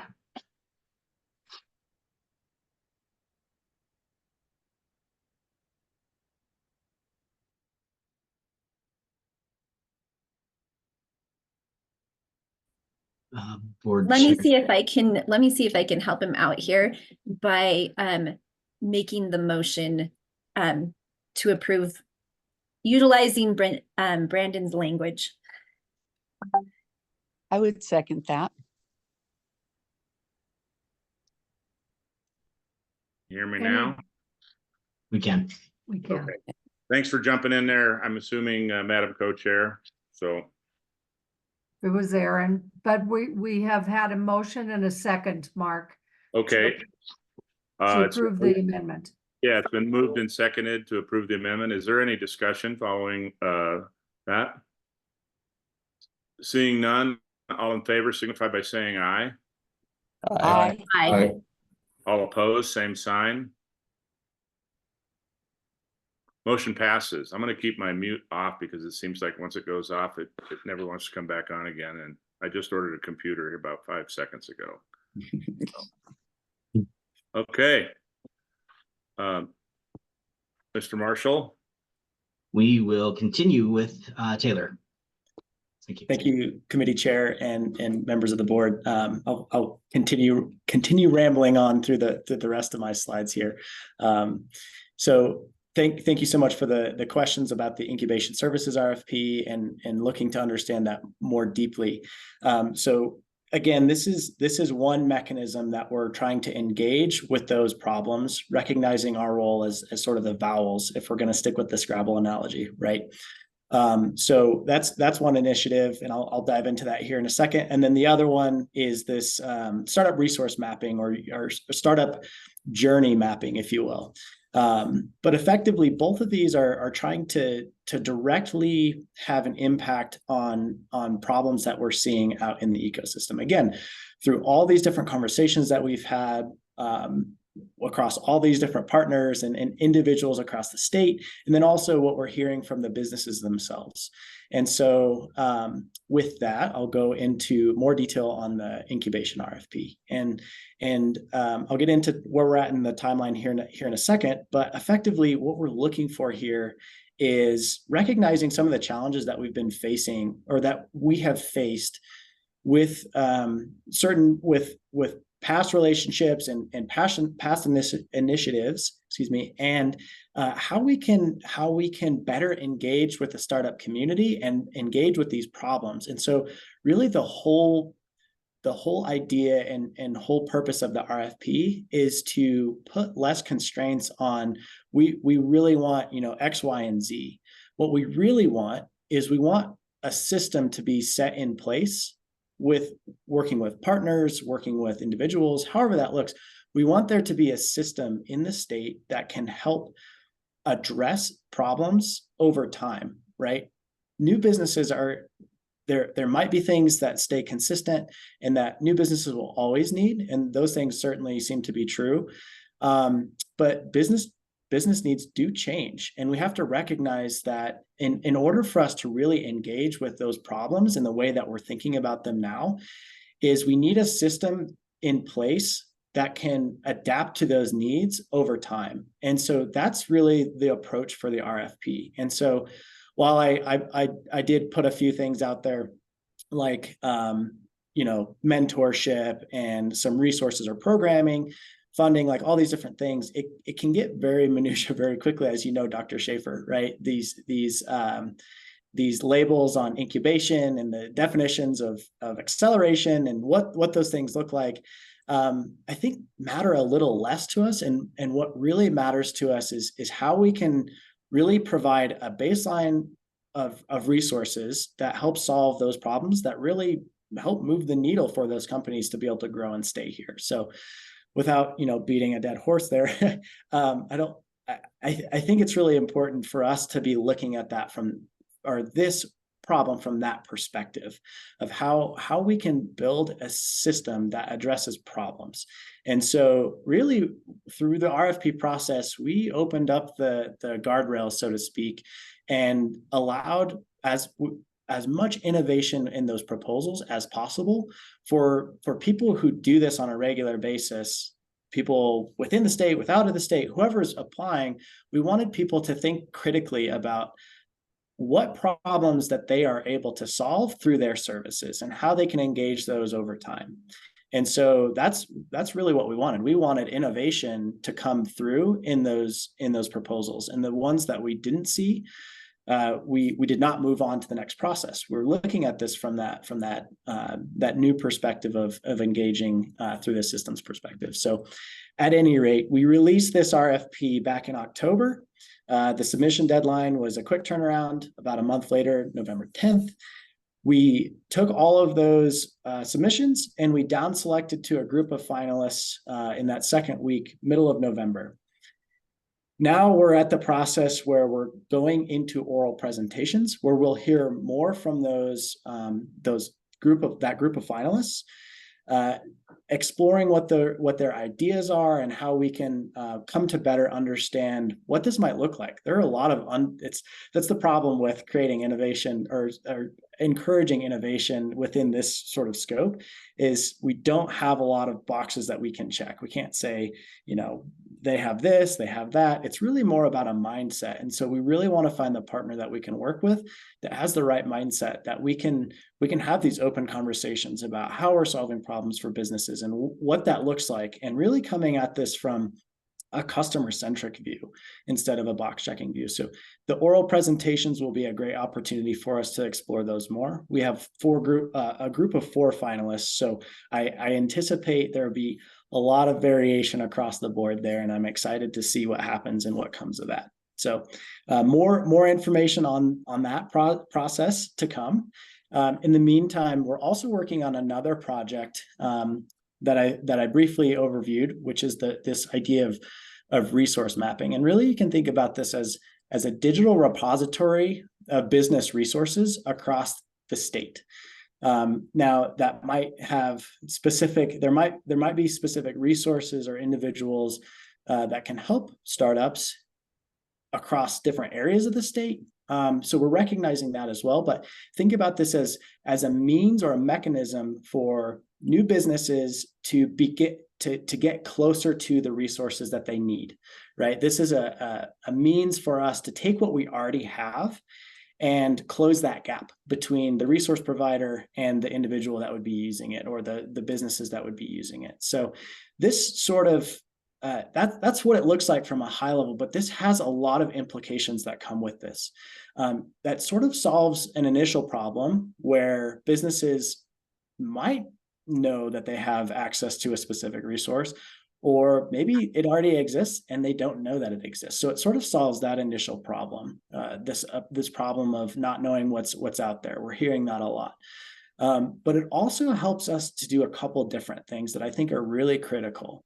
And one of them is these platforms really allow us to do a sort of gap analysis, right? So if you look at and you map out the entire resource ecosystem, it becomes very apparent very quickly what's missing. And we can sort of use this platform over the long term to help us identify what those gaps look like more clearly and more tangibly, so that we can do more in we can engage in those in a more standardized process like the RFP. We recognize, oh, there's actually not a lot of incubation services around the state. Maybe we should change that, right? So this gives us the ability from the management side to do that gap analysis and see from the high level what we might be missing. So that's an exciting aspect of this resource mapping effort. Also, this will require a lot of collaboration across the resource partners across the state and communities. So it also has the secondary, tertiary effect of we need more engagement across the ecosystem, and this allows us to work dynamically with those individuals and those entities across the state. So it sort of serves as a platform and a means of doing more work together, breaking down those silos and working more with the people that currently exist out there. So that's another great aspect of this project. Where we're at in the process and the timeline here is that effectively we built out a proposal draft in September, working with several partners across the state. Dr. Schaefer has been a part of these conversations over the last year or more, probably, but really looking at who we can pull into this and working with those people to put out this draft proposal and understand how we can come at this from a long-term perspective, how we can build out a system that works and can effectively outlast other initiatives that have been tried in the past, right? So we've done that. We have been assessing different platforms, what those look like. We're still in that process of sort of formalizing those partnerships right now and what that looks like. Effectively, what we're looking to do is acquire funding for this through some partnerships that we have and roll that out in a phased sort of implementation process over the next year, maybe year and a half, depending on some specifics of, what the platform provider recommends and what sort of offerings they have on the digital database side of things. That will sort of determine what the approach is for rollout. And ideally, we would be able to do this in a phased approach that may incorporate specific communities or regions across the state, depending on what partner we work with. So at any rate, there's a quick overview of where we're at in the timeline. And that's actually all I had for slides on my end. So I'm going to stop sharing screen right now. And then I can actually see you all again. So I'd be happy to take questions if there are any.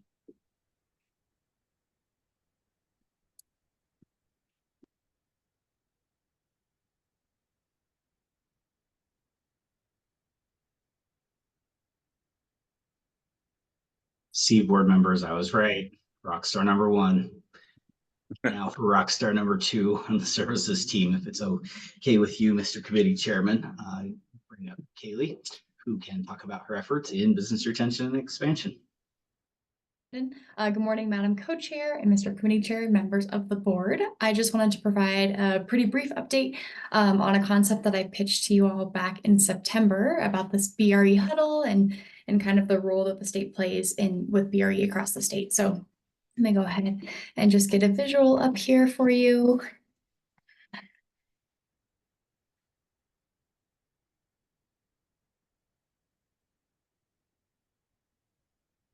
All right, so just let's see if I can, is there a way to still see people's cameras if I'm screen sharing, or do I totally lose everyone? You just need to change the view option on your Zoom. Okay, let's see. Can you all see that? Let's try it again. We could see your screen, but now we can't. Now you can't. Okay, let me try it again. Sorry about that. Okay, there we go. Now we can. Okay, perfect. Thank you. So, sorry about the little mess up there, but just wanted to, like I said, provide an update on this kind of BRE strategy that I had proposed back in September.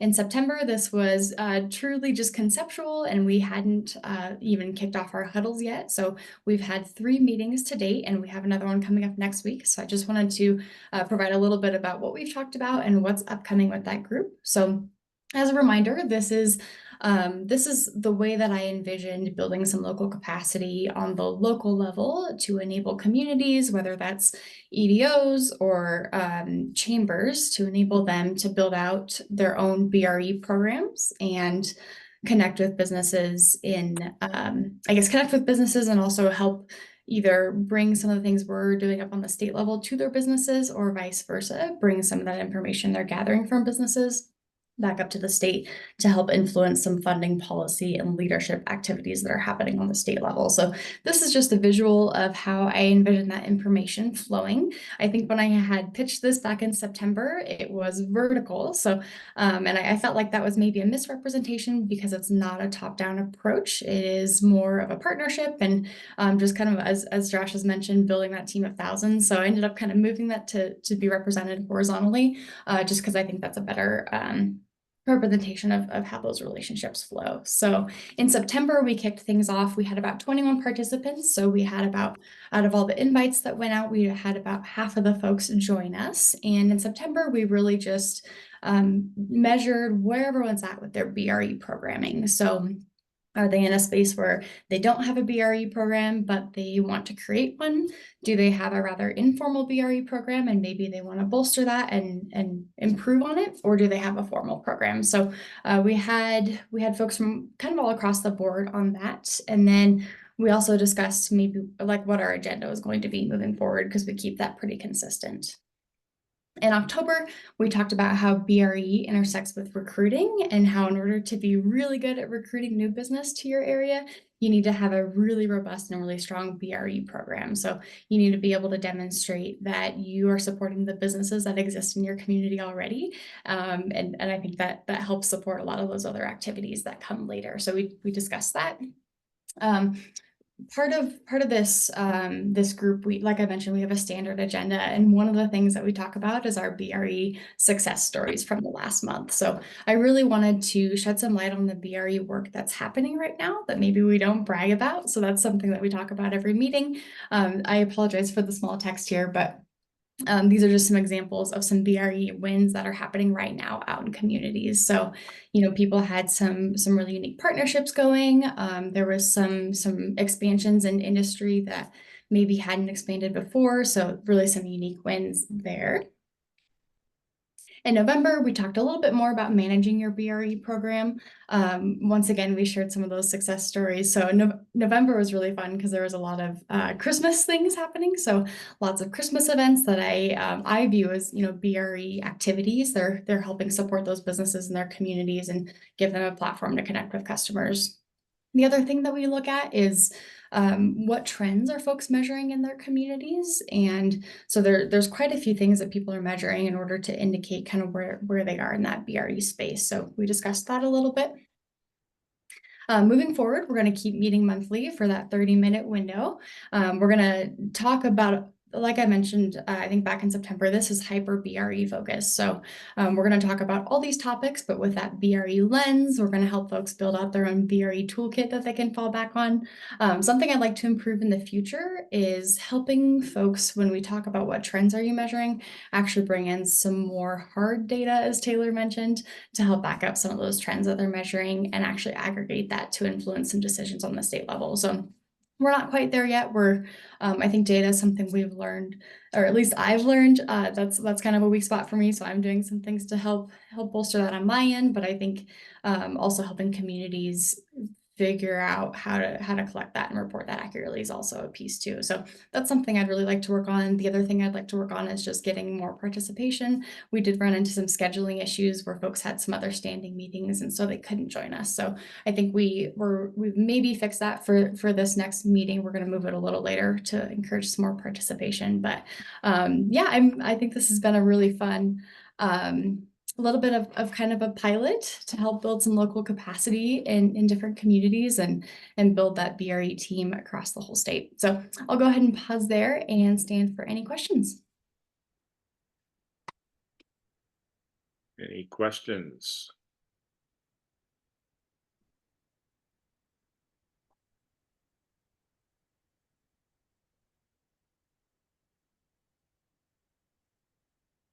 Great job. Thank you. Thank you. Brandon? Mr. Community Chair, thank you so much. And thank you, Kaylee. Fantastic stuff being done there. Mr. Committee Chair, next we are going to, excuse me, move on to Elena Zempel and David Johnson with our Wyoming Broadband office to discuss the Connect Wyoming 2.0 program and their recommendations for your approval of the funding projects that we would like to go forward with for broadband infrastructure. So without further ado, Elena. Thank you, Brandon, and congratulations on your 20 years and Chairman Law. I would like to do an introduction of the ARPA Connect Wyoming as we begin into our presentation. The U.S. Treasury launched the Corona Capital Projects Fund in 2021 and is funded by the ARPA, or the American Rescue Plan, which provided money to eligible governments to carry out critical capital projects that enable work, education, and health monitoring, including remote options in response to the COVID-19 public health emergency. Governor Gordon designated $75 million of the ARPA CPF money for broadband infrastructure improvements across the state to ensure that Wyomingites have the ability to telework, learn from home, and have access to that telemedicine. The broadband office was designated through the Wyoming Business Council as the administrator of those funds. On February 21st, 2023, the Capital Projects Fund for Broadband Infrastructure was approved by Treasury, and we are investing $70.5 million to expand broadband infrastructure in Wyoming. All projects must be completed by December 31st of 2026. The Connect Wyoming ARPA CPF program was designed for the distribution of CPF funding, focusing on the deployment of broadband infrastructure to bring high-quality internet services to homes, businesses, and community. Aligned with the U.S. Treasury coronavirus guidance, the fiber optic infrastructure is the preferred solution, as it provides a future-proof capital investment for bandwidth scalability as technology evolves with future bandwidth requirements. Program's goal is to provide affordable universal access to reliable broadband services with a minimum of 100 megabytes per second upload and download speeds with low latency in the awarded area, focusing on broadband to unserved and underserved areas, with all infrastructure to be owned and operated and installed by the applicant. Broadband providers were given the opportunity to submit applications for projects that would provide services to the and underserved locations, and the scores were based on 3 categories. 1, connecting Wyoming, the percent of and underserved locations. Proposed solution, which means we were emphasizing fiber. Project readiness administration, cash matches, permits and right-of-ways existing, and the timeline.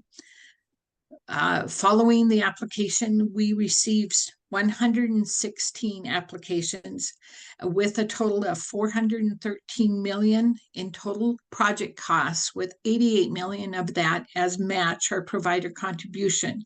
So we had a grant request for 325 million.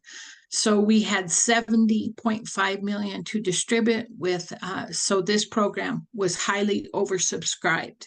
In the end, we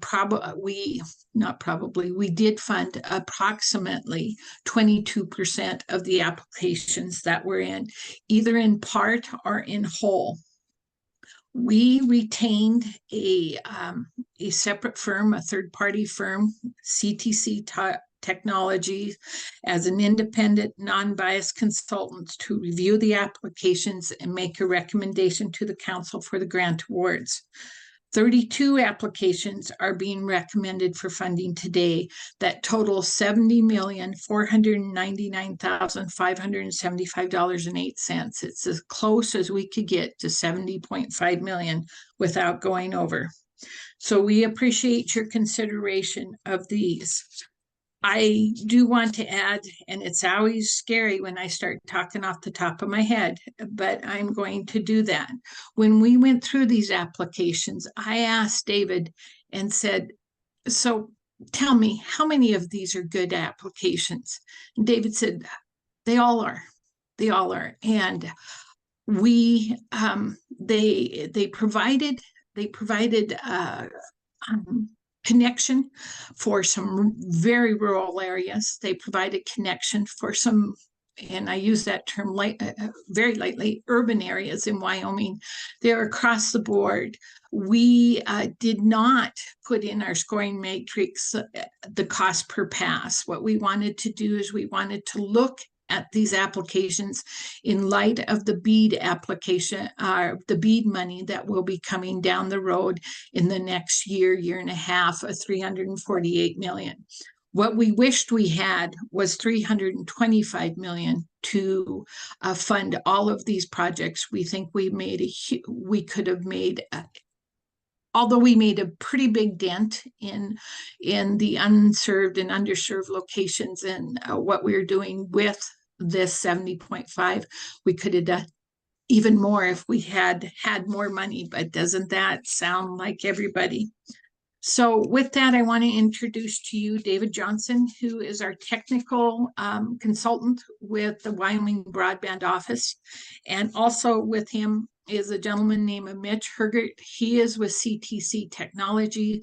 In case you have some technical questions, I would direct them this way.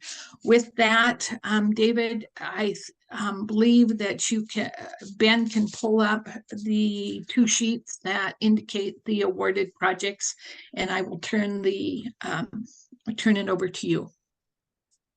Thank you, Elena, and Madam Co-Chair, Mr. Committee Chair Law, and members of the council. Really, thank you for the opportunity today. And I want to go back to something that Josh started the meeting with, which was really what I call the leading principles of the Business Council. And when you talk about broadband and how it impacts those, really leading economic growth, building resilient communities, and creating opportunities for them to thrive, all fall into what broadband does.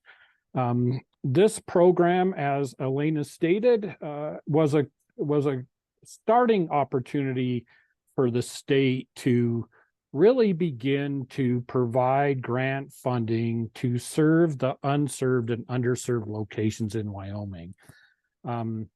As we did mapping of broadband availability across the state, it was determined that there were approximately 65,000 locations in the state that were either unserved or underserved with broadband. This program and the $70.5 million that's being granted will provide fiber optic funding to those providers to serve approximately 15,000 locations. That's 23% of those unserved and underserved locations. And I want to mention that understanding that the BEAD program is right behind this, that will begin funding distribution in 2025, is an additional $348 million approximately to help close that gap even further. Do we have enough money to close the gap entirely? Likely not, but these two programs will provide put a significant dent in that. And just a couple of additional highlights about the awards in front of you before I go into these individually. Our cost per passing, as Elena mentioned, not being a scoring piece of it, we felt confident that the cost per passing was going to come in near what most of the other rural states were doing their awards at, which is right around about $6,000 per passing. These applications that we're awarding are at about $7,400 per passing without the applicant match. With the applicant match, it's right about $4,700 per passing. So again, I think when you look at it in that perspective, we've done a good job in the awards that are given.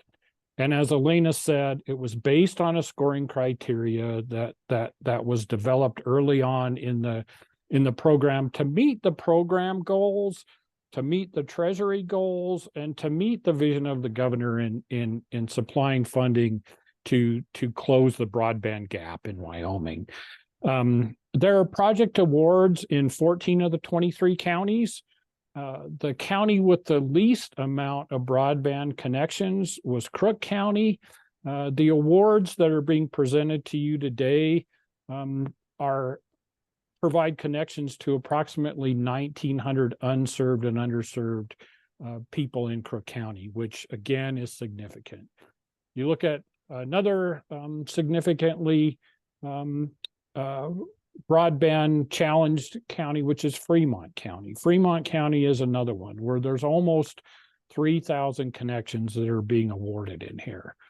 There's a tremendous mix of both small urban communities that are being awarded projects and very rural areas that are being awarded projects. So we certainly feel that the program's successful in what's being presented today. So Ben, if you could just move forward to the last page of these awards, and we'll talk about the awards to the individual companies as well. As you can see by the summary, there are 15 awards that are going to Visionary Broadband. There are 10 awards going to Charter, 1 award going to Gallatin Wireless, 5 awards going to BHT Holdings, which is Tri-County Telephone, and 1 award going to Range Telephone Cooperative. These awards are from a small amount of broadband locations, being 60 locations in the Range Award, to over 1,500 locations in one of the or nearly 1,500 locations in one of the Charter Awards. So again, also a good mix of the size of providers that are currently doing business in Wyoming as well. And I just wanted to mention also a couple of things that Elena pointed out. Of the 116 applications that we received, they were all great projects. And if this is of an indication that of the projects and the types of things that are going to be submitted during the BEAD process, we're going to do the state a lot of good in connecting people across the state. So with that, we'll certainly stand for any questions that the council may have.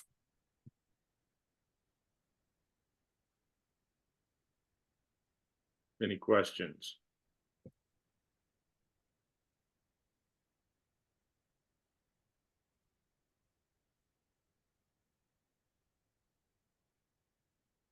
Give it an extra minute here. People are formulating any thoughts. Okay. Well, thank you for that that summary and explanation, Mr. Johnson. Kathy. And Mark, we do, excuse me, Mr. Committee Chair, we do have a bit of time for public comment. And I would think that this would be the time to do that before we go into the action item. And I do have just a comment. I know for the past many months, the team at the Wyoming Business Council with Connect Wyoming has worked tirelessly. And I know as a board member, I have attended meetings about public meetings about the how the awards were going to be given, et cetera. And I know that the board has had many meetings about that, about this broadband. So when there are no questions immediately within this board meeting, please be assured that all of us have had meetings with the team and with other members of the board to delve into this very important project, which is going to be a linchpin for economic development. We do now, if you do desire to comment, we do have a few guidelines that we would like to put out there.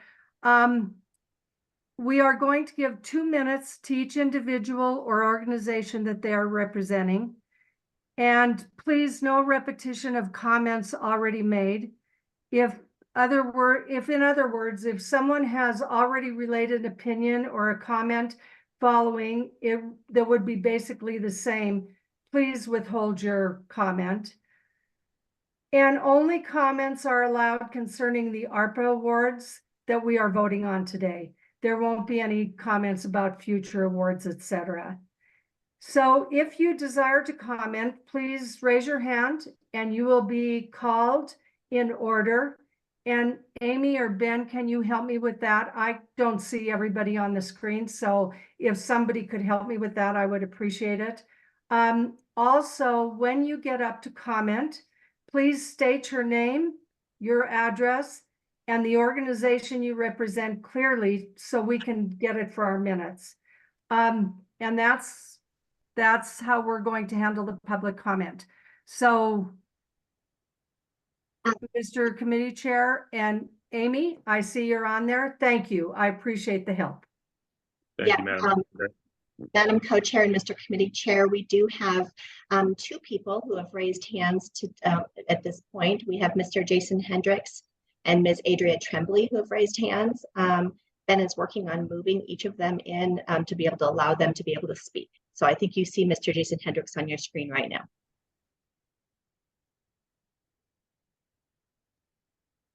Mr. Committee Chair, should we proceed with public comment?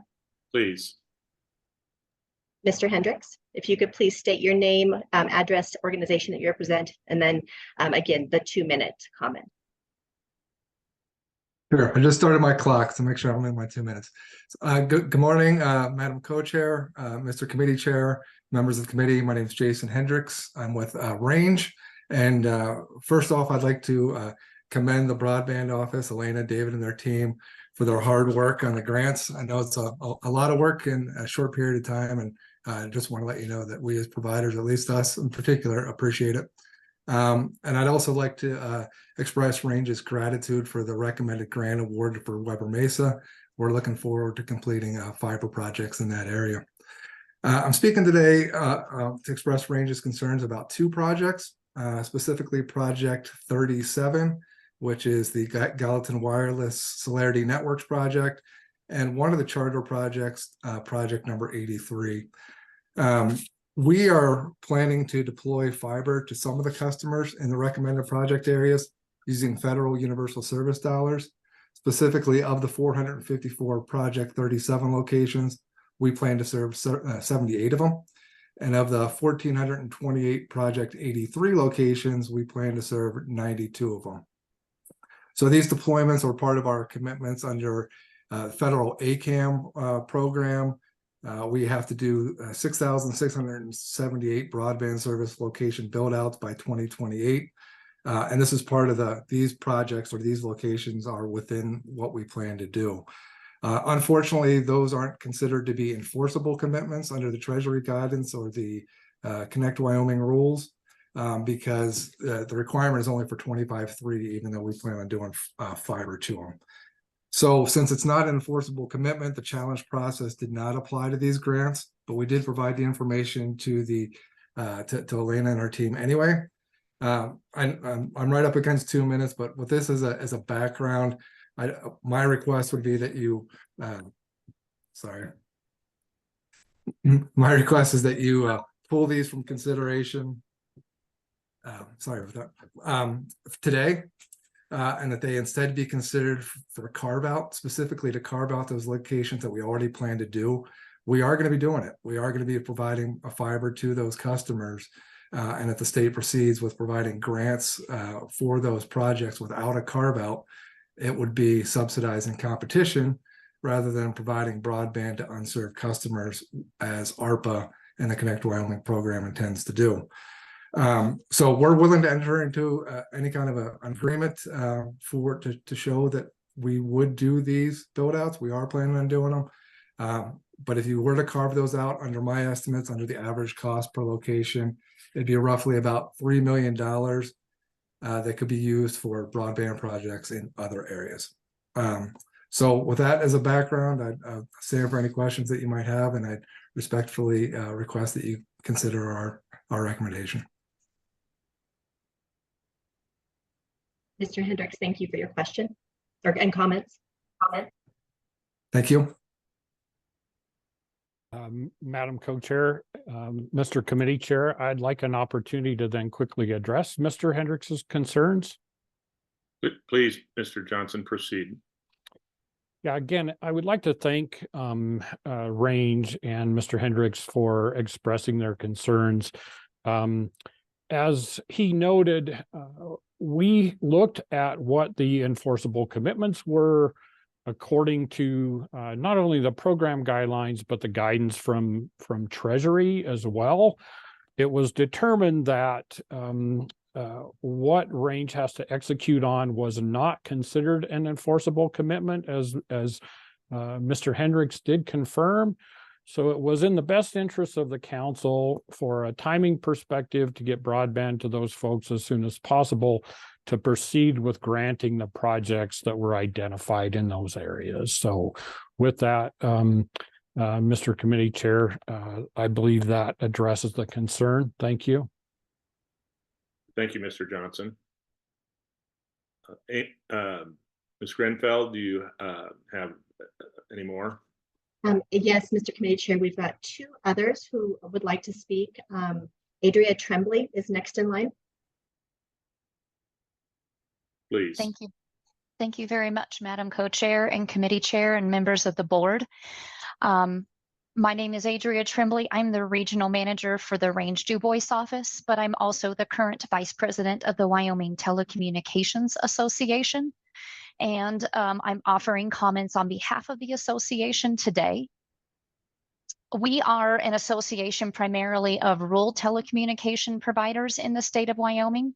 We annually invest millions of dollars in infrastructure to all areas of Wyoming, but mostly to the extremely rural and hard to serve areas. That investment allows for construction, maintenance, and operation of the technology necessary to bring voice services, broadband, mobile wireless services to the Wyoming businesses, schools, state government and local government, and of course, residential customers in our serving areas. We congratulate the proposed project awardees, and we commend the broadband office management on their hard work and dedication to ensuring that all Wyoming citizens have access to reliable, high-speed broadband that we know is essential in this digital age. Our members appreciate the opportunity to participate in funding programs such as this, and we've dedicated a great deal of resources to preparing applications for funding that meet the criteria and the spirit of the funding program. These programs can often be the difference between bridging the digital divide that our high-cost communities face. Our members are well aware of the time and energy that these funding programs require. To that point, transparency in the process of determining feasible and successful projects is paramount. The more information that is shared allows future applicants for funding to better prepare applications for award and develops trust in the process, all with an eye toward building meaningful connections throughout the state. WYTA asks that the WBC release the full scoring matrices for all submitted applications, as well as a summary of all submitted applications. While the release of the requested information would have no bearing under the Connect Wyoming program or the result, it would foster movement toward an improved process in the upcoming BEAD funding program. Applicants would be able to see how the agency scoring compares to their own internal scoring and would better understand the reasoning behind the awarded applications, both of which would build trust in the process and continued interest in future funding programs. WYTA urges the Business Council Board and the Broadband Office Management Team to carefully consider this request and to release the project scoring and summary data. Thank you very much for your time today. Thank you, Ms. Tremblay. Mr. Committee Chair Law, if I can address Ms. Tremblay's statement, if that would be okay. Please, Mr. Johnson, proceed. Yeah, again, would like to thank WYTA, their members, and certainly Ms. Tremblay's comments. We have received the request from a couple of different providers, and it is currently under advisement on the Business Council's broadband team to release that full scoring document and a summary of the projects as they were posted on the application website, or excuse me, the mapping website. Those applications and summaries were posted on there. I'm happy to continue to take that under advisement and provide a response within the next week. So thank you. Thank you, Mr. Johnson. Ms. Grenfell. Yes, Mr. Committee Chair, I believe we have one more individual who wishes to provide comment. We've got Mr. Matt Larson on the line. Hi, everybody. I'm Matt Larson from VistaBeam, and I wanted to, a couple of things I wanted to kind of weigh in with the same concerns that Mr. Larson, excuse me, could you give your address and repeat the company you're with? Thank you. Sorry. Yeah, I'm VistaBeam. We're at 1715 Main in Torrington, Wyoming. And VistaBeam's a broadband provider in the state. Does that work? Okay. Yeah, I wanted to kind of throw in with the concerns that the Wyoming Telecommunication Association has with the scoring process. We feel like some of our projects should have scored a little better. I've also talked to some other providers that have been concerned about that as well.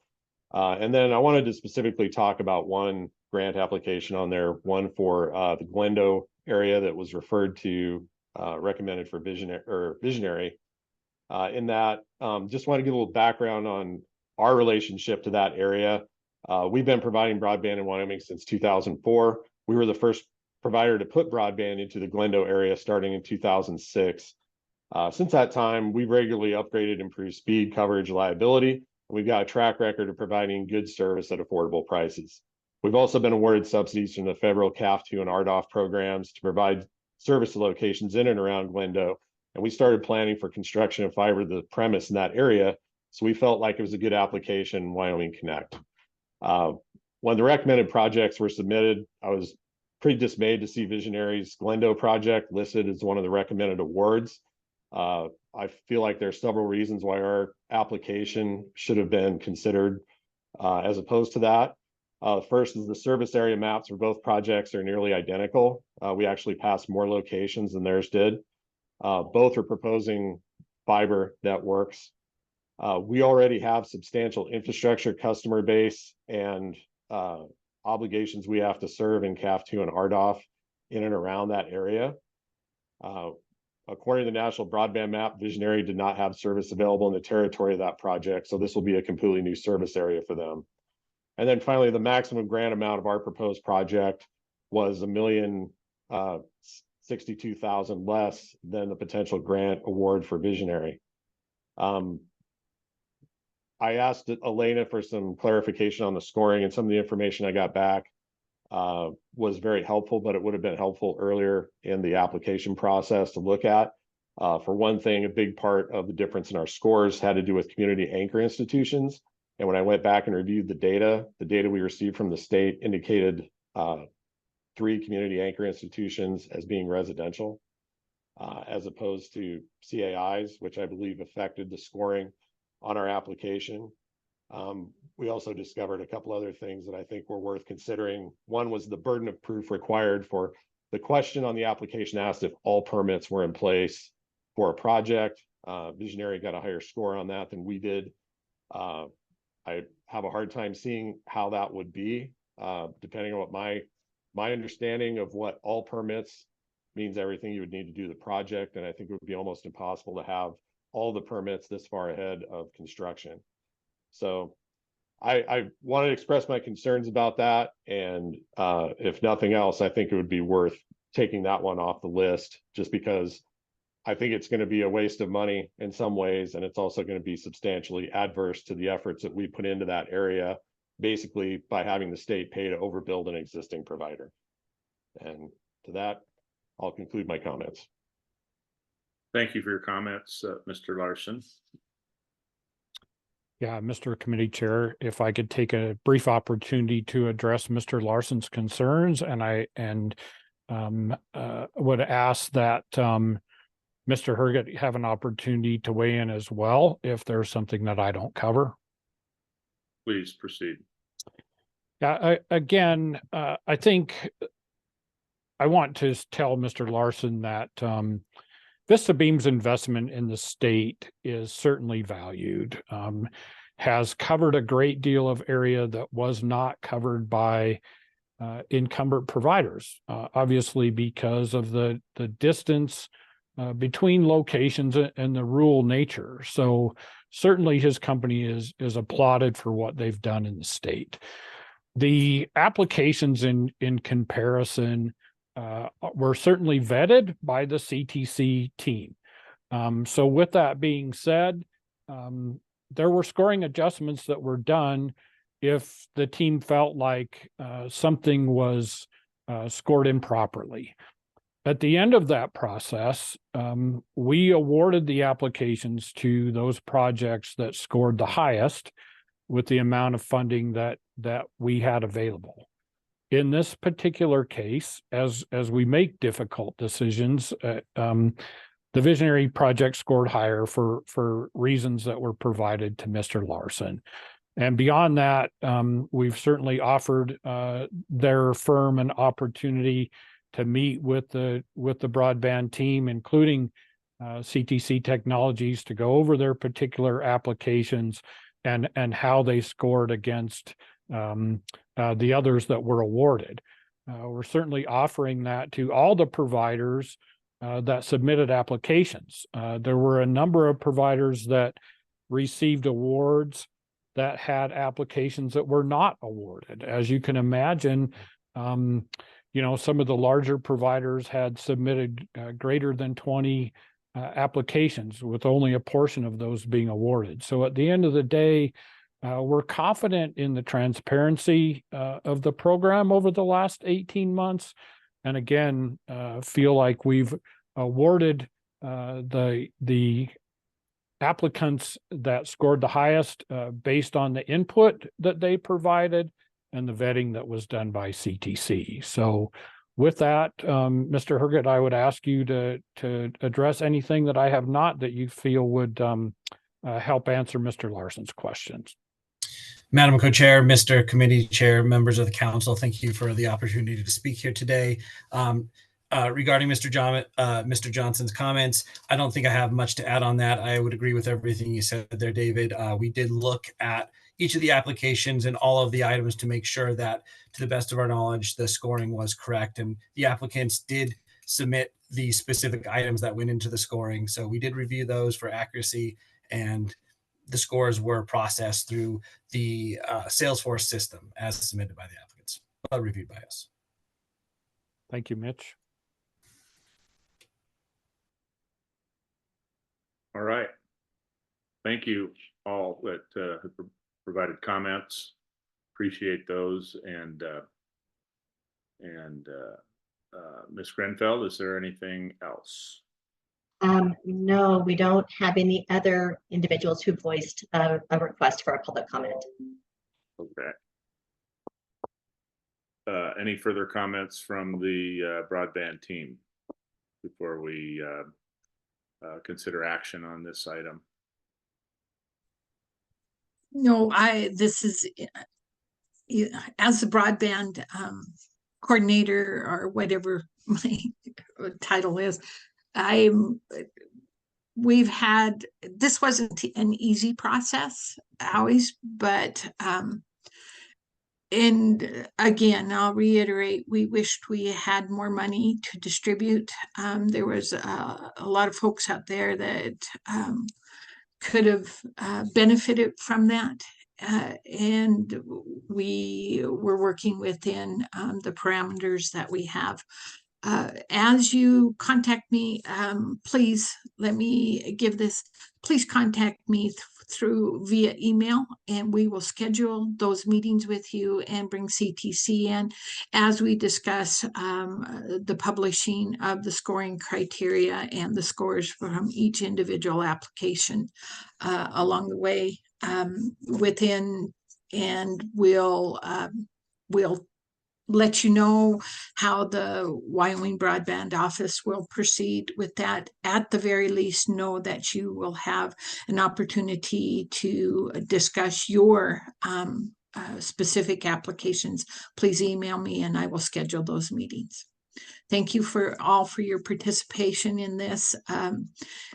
When I took this job, I honestly thought it would be about 3 months and we'd get this program out. We're at a year and 3 months. So this moves slower than I had hoped.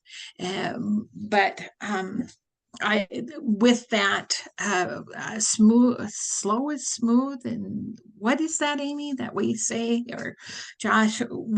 That's what the idea was, is that we had done our homework. And so again, thank you all for participating. David, Mitch, thank you for helping out as much as you do. Thank you, Ms. Semple. If there's no further information presented from the broadband and we've gone through the public comments, I would at this point consider a motion as proposed in the agenda for considering the awards presented.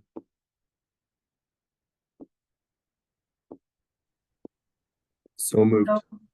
I'll second that. Moved by Eric and seconded by, I don't think I got that one.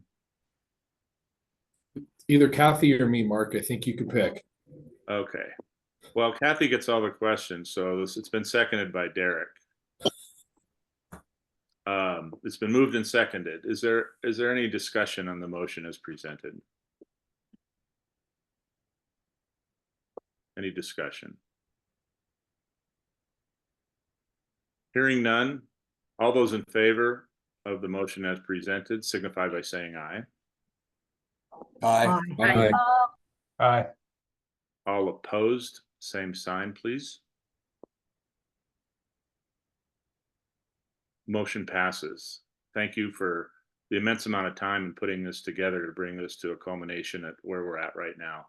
These are big projects. It involves a lot of people, a lot of complexity, and it looks like it's we're facing some more, obviously, with the BEAD project. So Ms. Semple, Mr. Johnson, and everyone else involved, thank you for your time and efforts on this. And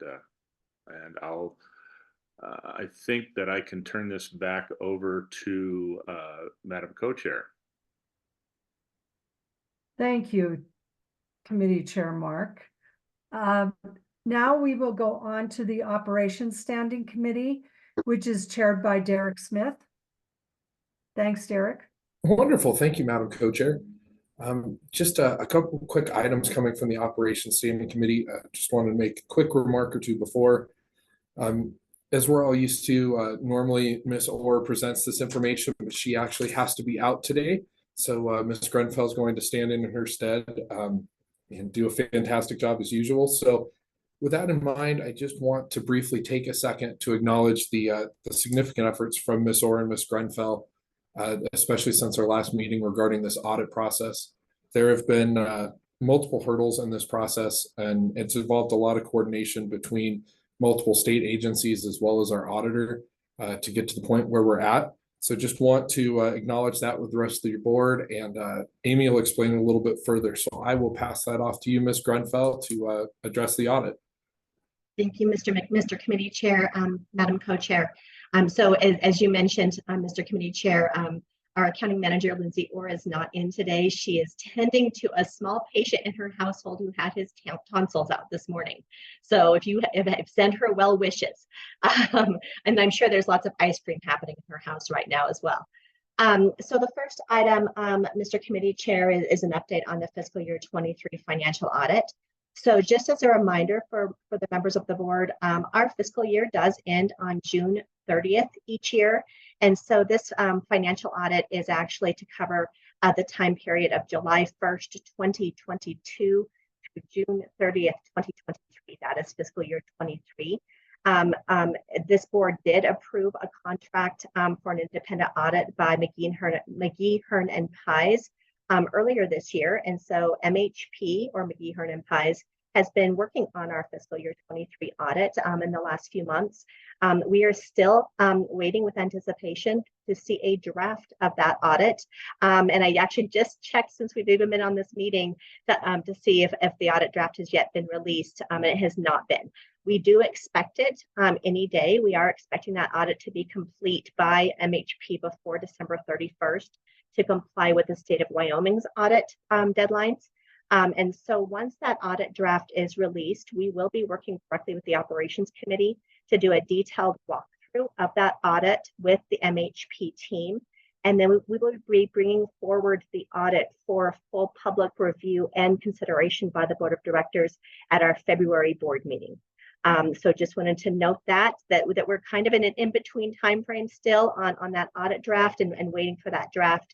But we'll be sure to communicate with the board of directors as soon as it's received. Great, thanks for that summary, Ms. Grenfell. Madam Co-Chair, I believe you have a question. I do, thank you, Derek. So Amy, we're not waiting for any more reporting to come in or anything like that, are we? I know sometimes in the past we have waited for reports, etc., but that's not the case this year, am I correct? Mr. Committee Chair and Madam Co-Chair, great question. We actually, as you may recall, have had a delay in our audit the last 4 years because of all the different pieces that go into our audit being complete with the MHP team. And we do have to rely on data that comes from outside of the Business Council with our partners in other agencies like the State Auditor's Office and the Wyoming Treasurer's Office. This year we have, just as of early last week, received the final documentation we needed from these other partner agencies. And so MHP has been working diligently since they've received that. So this will be, we will be receiving a draft of the audit a little bit earlier than we've seen the last few years because we were able to get that data a little quicker this year. However, the auditors did want to note, and they do anticipate that our February board meeting will most likely be the more regular time to deliver that financial audit to the board of directors, because as we have increased federal funding coming into the Business Council, there's a lot more pieces for the auditors to review and look at and ensure that we're crossing our T's and dotting our I's. And so just wanted to give that heads up. Thank you, Amy. Any further questions? Seeing none, Ms. Grenfell, let's go ahead and move into the Q1 financial report. Very good. Thank you. And Ben, if Ben can go ahead and display, we do have the financial report in your board book beginning on page 78 as an executive summary of that. And then the actual report is in the page following. And so I would imagine Ben's very quickly going to display that on the screen. I'll just run through a couple of the high points for you as you're looking at that. This is the Q1 fiscal year 24 financial report for the time frame ending September 30th, 2023. So this report runs from July 1st, 2023 to September 30th, 2023. The budget utilization is running around 32.3%. Our optimum budget utilization for this point in the fiscal year would be 25%. We do have a couple of budgets running a little higher than that at 39.16%. You can see here on the summary that our services budget, our Asia Pacific Trade Office budget, and our strategy budget are running a little ahead. That is due to because of contract encumbrances that we've already made in the financial system for the full fiscal year.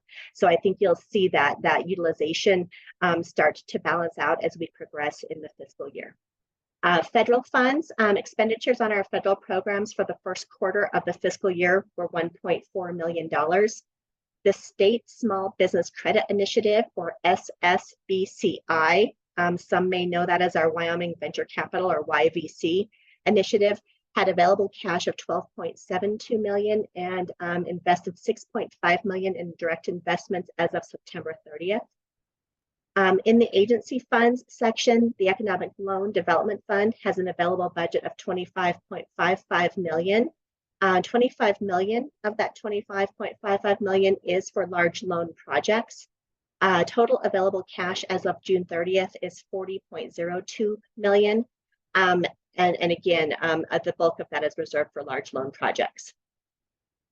As of September 30th, the Rural Rehabilitation Fund had an available budget of $275,000 and 4.76 million in available cash. The Wyoming Business Council Fund had an available budget of $72,000 and 214,000 in available cash. The ARPA, or the American Rescue Plan funds, the fiscal year 2024 ARPA funds budget is $74.3 million, of which the Capital Projects Fund, which the board just heard about the awards that will be impacting that fund, that amount is $73.08 million. And the difference between the $70.5 million that you just awarded and the $73.08 million is administration funds that are also part of that Capital Projects Fund account. There are administrative funds that can be utilized for the administration and execution of the program.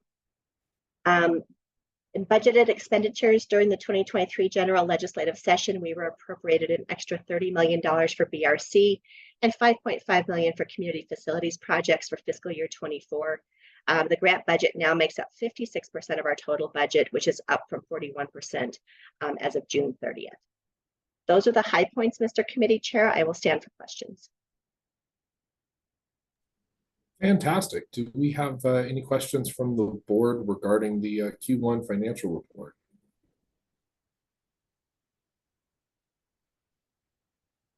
It appears that we have none, Ms. Grenfell. Now, I do remember we do need to take a vote on a consideration of acceptance because we weren't able to put this into the consent agenda, correct? Correct, yes. Fantastic. Well, with that in mind, could I have a motion to accept the Q1 fiscal 24 financial report? So moved, Mr. Committee Chairman. Fantastic. I will take the motion from Mr. Law. Do I have a second? Second that, Derek. Fantastic. And a second from Ms. Johnson. Any discussion? Seeing none, all in favor of accepting the motion, please state aye.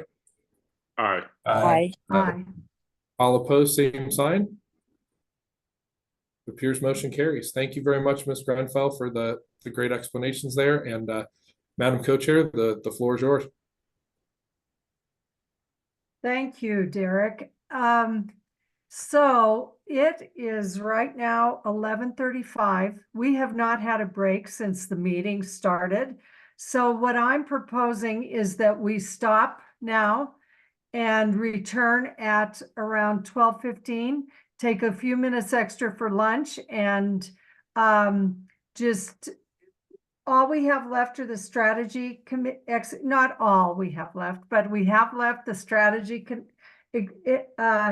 execution committee and the investments committee. And since we don't have any BRC programs today, I think that we can still get done on time.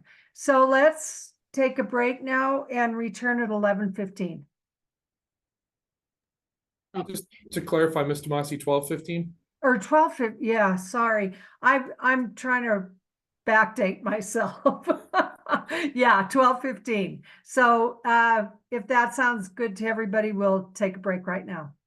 Thank you.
Perfect. I am going to ask, Mark, is your mic working? I don't know. Can you hear me? Absolutely. Oh, We hey, sure can. I literally got so pissed off. I got right on and bought another computer. This thing has been doing this when I was down in Vail. The screen starts going wonky, a few other things. And so anyway, I'm done. So I think we're about ready to start again to reconvene. We have our recording started, and I know Eric is on. Amy, are you ready? Josh, are you ready? Yes, Madam Co-Chair, I am. Great, thank you. Okay, so we are going to start with the Strategy Execution Standing Committee, and it will be brought forth by Committee Chair Eric Ahrens. Thank you, Madam Co-Chair. And I think we've got the coolest committee of all, by the way. A lot of work going on. The activity's been great. Things like these work streams come with a lot of creativity and reaching out in a lot of different directions to drive growth or eliminate the barriers to it. So with that, Sarah, I see you on there. I'll turn it over to you.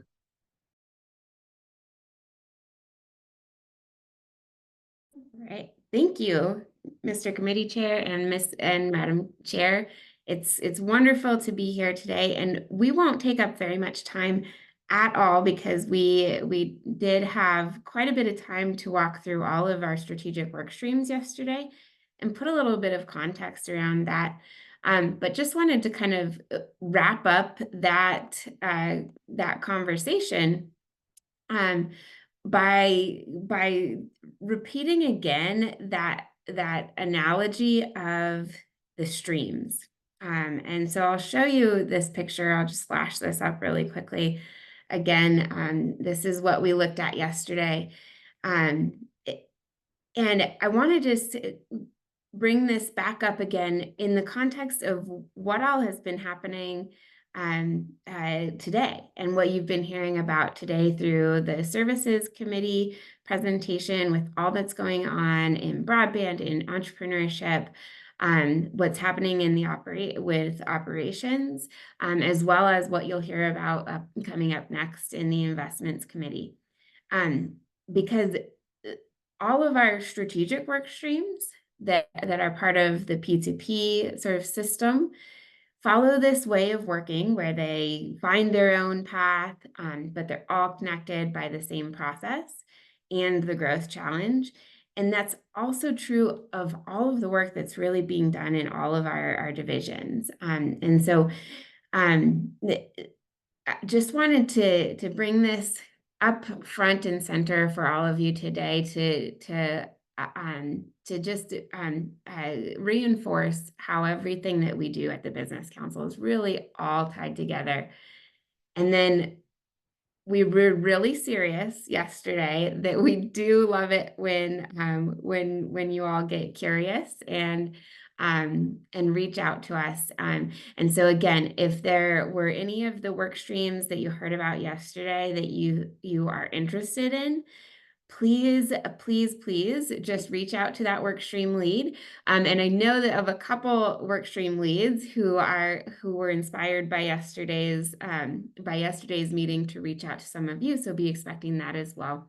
And then just one more plug, Josh talked about it just so eloquently this morning, but the Enlightenment series and the work that we're doing around leadership development and culture development, which starts internally and then grows externally, is really, it's the key, because the people at the Business Council, our jobs are a little bit different in that really each individual at the Business Council is charged with leading their own team of folks from across the state. And we know that each of you on the board are leaders in your own right. And we would love to learn from you, to learn with you, and to continue to develop with you as part of that community. So you will be hearing from Hava on that Enlightenment series, and just one more plug to join that. But with that, if there are any additional reflections from the workshop yesterday, this would be a great time to share those. But other than that, that's really all we have for the strategy committee today, since we got so much time to talk with you all yesterday. Thanks, Sarah. And I thought it was a really good and appropriate topic for the workshop, and that those breakout sessions were good. That's next level Zoom stuff as far as I'm concerned. That's pretty impressive to be able to do that. Any questions or comments for Sarah? I got one, Sarah, and I think you'll be ready for this because I've asked it a few times. But as we go into these areas in these work streams where, such as housing or workforce or grants, where there's already other agencies involved, how do we make sure that work is coordinated and that we're not duplicating efforts? Yeah, Mr. Committee Chair, Madam Co-Chair, that is an excellent question, because as you saw yesterday, we have 26 partners that we're working with on all of these work streams. And really none of those work streams are something where it's purely economic development, purely Business Council, and they all require us working together with these other agencies. So housing is an excellent example of that. What we're bringing to that, to the work that's already going on, is an economic development lens, recognizing that housing is a constraint to growing Wyoming's economy. And so what we've been able to do there is to really join forces with the work that's already going on, and then adding this additional urgency and this additional way of looking at things using data and using that sort of problem-driven mindset. And so we are really working together, and that's really sort of the first kind of part of doing a work stream, is identifying who all is working on this already and understanding who are the right people to either bring into the conversation or to add in on their conversation already. So we are very outwardly and partner focused in all of these work streams. Very good. Thank you. Any other items for the strategy committee? Not seeing any. Nice job, Sarah. Thank you guys for all your work. Madam Co-Chair, back to you. Thank you. And I have a comment. This is building the team of thousands, as we saw yesterday, and it is truly a coordinated effort. And I'm so much work and so much preparation has gone into this, and I just think it's exceptional. Thank you. So next we'll go to Committee Chair Kim DeVore for the Investment Standing Committee. And Madam Co-Chair, we might need your help on this. I know Kim's been having some technical difficulties today, so I don't see her on right now, unless she's on. I don't think she's on the phone. Okay, all right. Yeah, I looked for her and I didn't see her. I didn't know if I was missing her or not. So I would be happy to do this. It's a piece of cake today because there's no BRC programs, or projects. But still, there's some important work being done, and we'll start with the BRC community business ready community grants portfolio manager, Noelle Reed. And I think I saw Noelle was on. Yes, thank you, Madam Chair. And I just have to say before we get started, if everybody is saying that the BRC is the cool kids, we might have to work on our culture a little bit more at the Business Council. I don't know if I'm part of the cool kids, so. So the first thing that I have before you today, you'll all recall recently we approved a business committed application for Casper for their FOSLOC project. FOSLOC did announce in late October that the company was planning to proceed with a proposed asset sale and wind down its operations. So Advanced Casper and the city plan to proceed with the facility that was purchased with BRC funds. As indicated in the memo included in your packet, Advanced Casper has identified 3 potential candidates that are suitable for the property. So the plan is for Advanced Casper to get one of those companies into that property, and then the terms for the new company will mirror those outlined in the original grant application. And then we'll just keep the board updated on the progress and bring everything back to the board as it moves forward. Happy to answer any questions on that. So Noelle, could you give just a brief summary of the history of this, and just very brief? And I think you're really cool kids. But then on the second part of that, how is the financing going to transfer from one to another? Could you just again very briefly explain that? Yeah, so this grant application, it was just to purchase a building. So that has already occurred.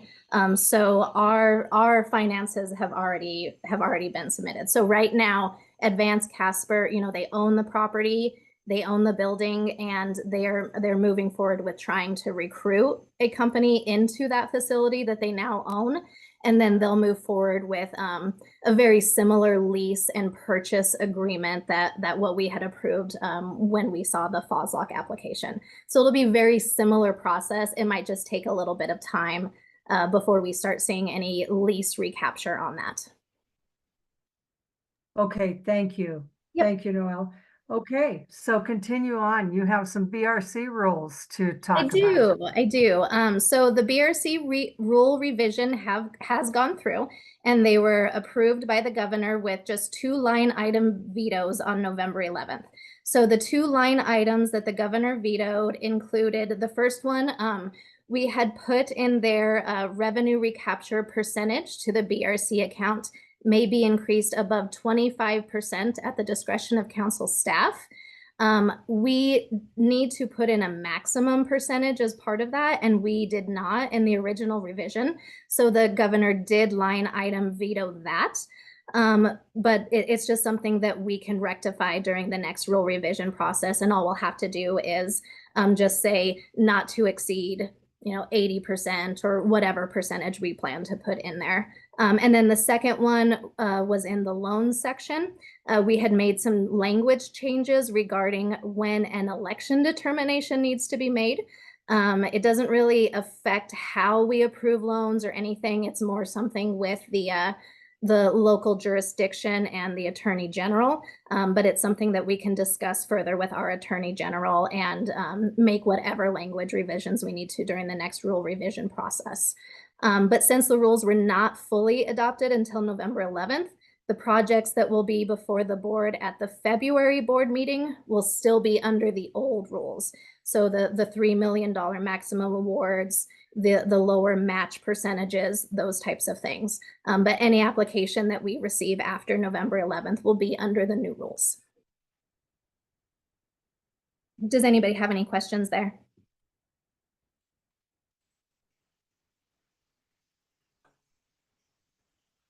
Okay, seeing no questions, we will move on to the challenge loan with the manager, John Wenley. Thank you, Madam Co-Chair. Members of the board, good afternoon. There's one loan for your consideration today. It comes from Security State Bank out of Orland, Wyoming. This is for participation or our participation under the Succession Financing Program under Challenge Loan. It'll be 2 term loans and a 1 working capital loan. These funds will be used to, or help purchase, be used towards the acquisition and to help purchase basin processing by Tony and Beth Harrison. The loan will be used to acquire business assets associated with the company, including real property improvements, along with furniture, fixtures, equipment, and supplies.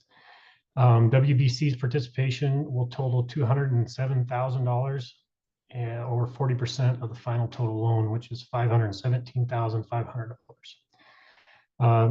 What I wanted to note on this one as well, the collateral piece there on the memorandum in the table, the total collateral is $515,000, so about a 98% loan to value on this. The reason I point this out is typically on succession loans, we don't have to be secured on our portion of the loan, because in those acquisitions, there tends to be a blue sky created. So a lot of times, we might not be secured at all in our portion of the loan in the way those deals are structured, but that is the purpose of the program and why this one has gained a lot of popularity. But with this loan itself, there is some collateral where we do have some security. The bank will be first, but if whatever's left over, we will have right to. The loan fee on it, we will get a $2,070 loan fee, the 1% origination fee. Our interest rate, we're coming in at a recommended rate of 6.25%, which will be fixed over the terms of the loans. And this will create a blended interest rate based on what the bank is providing on their portion and our portion of 7.9% on the terms and just over 8 on the revolving line of credit. Each of those loans are outlined or in the table in the memorandum, but the 2 terms are 10 years and the amortization can be a little longer, which is acceptable under the program. We can't do anything over 10 years, but they can be amortized longer. However, this does create a balloon payment for the business. However, it gives them an opportunity to keep the debt service lower and allows the business to get on its feet to where it will be in a better position later down the road. These will be monthly payments, and again, as stated, the guarantors are Tony and Beth Harrison. So a little bit about the business. Basin Processing has been around for over 25 years, and we've been working with Ryan Bowmaster at the Orland branch. He's a vice president there. The existing owners, Ray and Susan LeMay, are retiring, and Mr. Harrison is going to be giving up his farming business to take on the new role there at the processing facility. He actually worked for the LeMays at one point in time and handled tasks of butchering and wrapping. So he does have some experience with the business itself. There is only 3 licensed domestic processing facilities in Bighorn County and none in the surrounding Washoe County and Hot Springs areas. As part of the purchase agreement, Mr. LeMay will stay on for about a period of 6 months. to help Mr. Harrison in running the business and just the ins and outs of that. The bank is lending to their requirements, and this, as we look at the cash flow on this project, the historical financials obtained from the lead bank, their current income, and their past sales will be appropriate to service the proposed debt. The cash flow will be stronger and better when the interest rate is blended with the WBC's portion. The blended rate is actually going to save the borrowers of a monthly amount of about $319 or potentially $38,000 over the life of the loan. I also wanted to note the current owners of the processing facility have scaled back as they're approaching retirement. So the historical numbers used in the calculations are pretty conservative compared to what Mr. Harrison has planned for the facility in bringing it back to what it is more capable of doing. The borrower is submitting a down payment, and this loan, all the credits reports are clear, and they are paying as agreed. The loan is also presented as a past credit with Security State Bank. To note that this our economic development fund has a balance of 12.3 million, so plenty of funds there to fund this loan. So staff is recommending the WBC board's approval of this loan for $207,000 to Security State Bank, where the loan recipient will be Tony and Beth Harrison, doing business as Basin Processing. And I'm happy to answer any questions that anyone might have on the loan.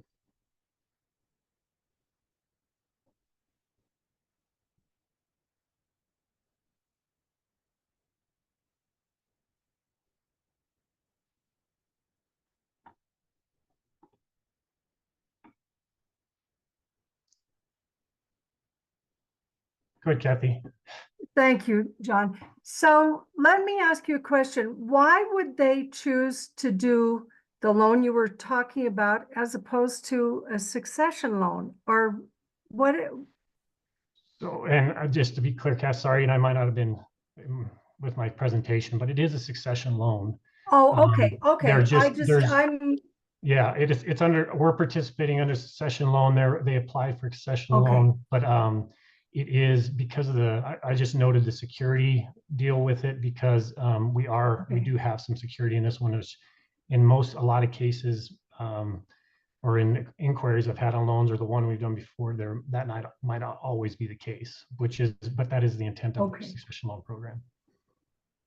Okay, thank you. I may have not heard that also, but thank you very much. So I think Kim is back. Are there any other questions? For a smooth transition back, thank you, Kathy. If there are no more questions, we do have an action item. I would entertain a motion to approve the loan or approve the staff recommendation. So moved, Mr. DeVore. Derek moved. Second by Joe. Any other discussion? All in favor of approval, please say aye. Aye. Aye. Aye. All opposed? Okay, motion passes. Thank you, John.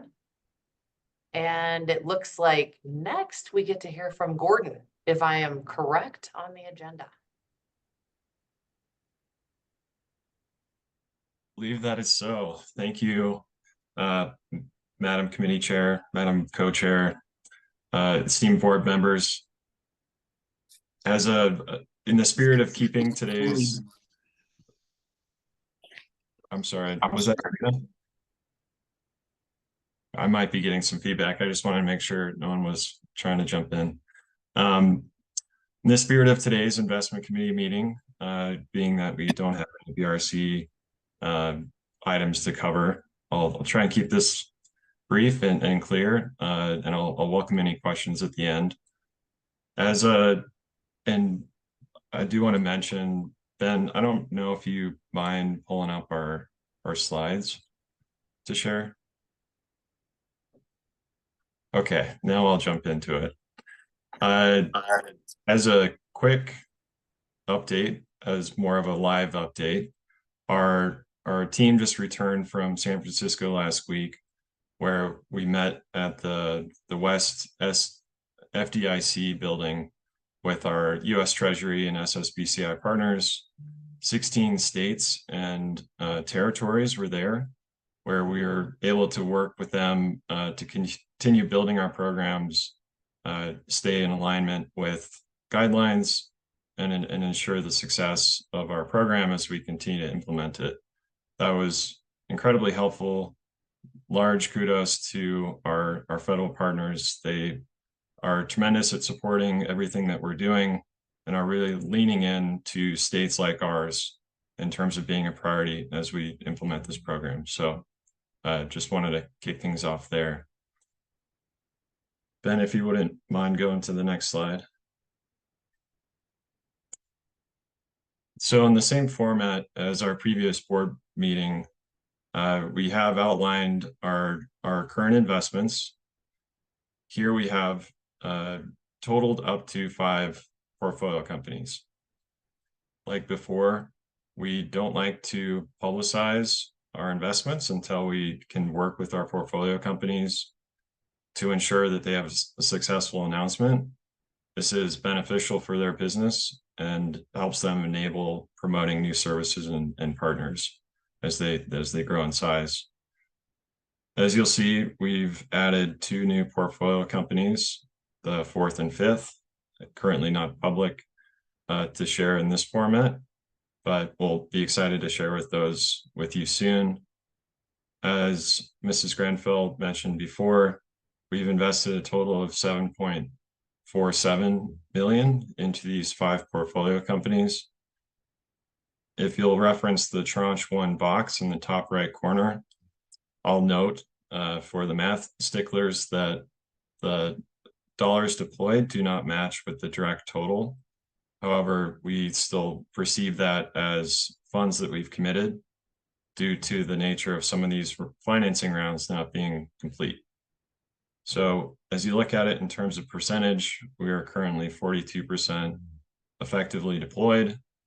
And as a reminder, once we hit 80%, that's when we'll be eligible to apply for our second tranche of our total funding. Next slide, please.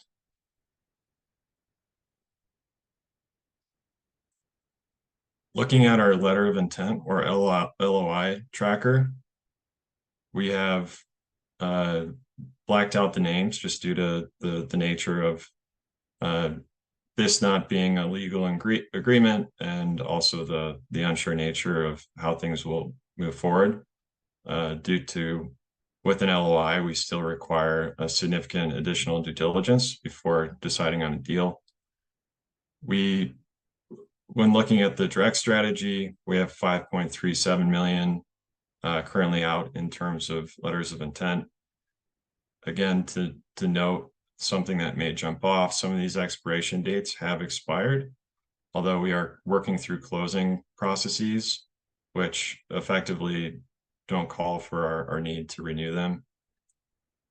When looking at our fund strategy, I'll note that we did have a successful WBC summit where we had the ability to meet with a lot of these partner funds. And as we framed it, partner, prospect, and also pseudo.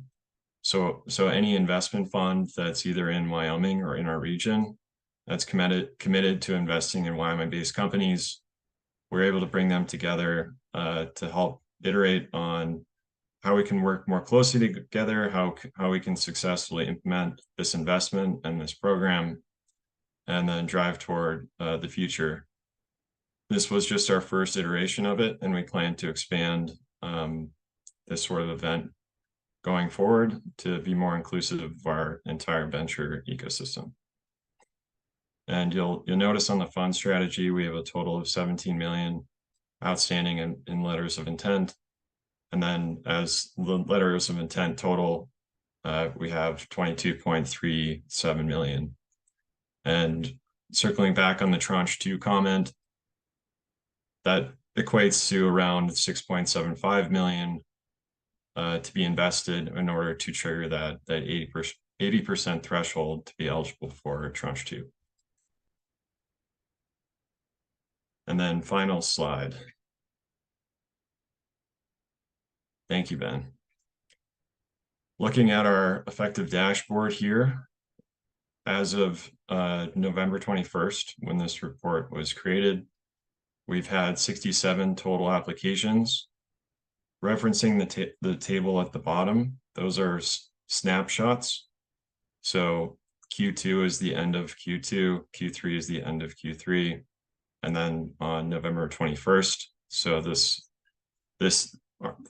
these aren't snapshots where that's the total for the quarter. It's actually over time as it builds.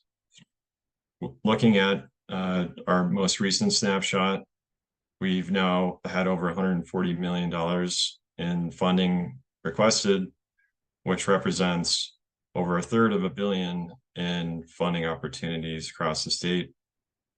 I will note that in our application, we do have limits as to how much you can request.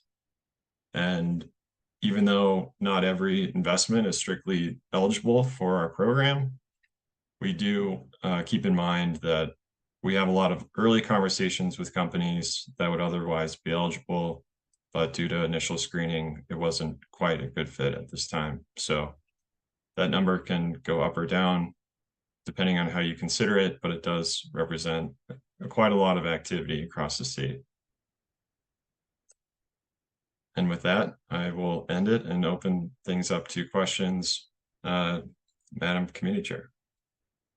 Hey, do we have any questions for Gordon?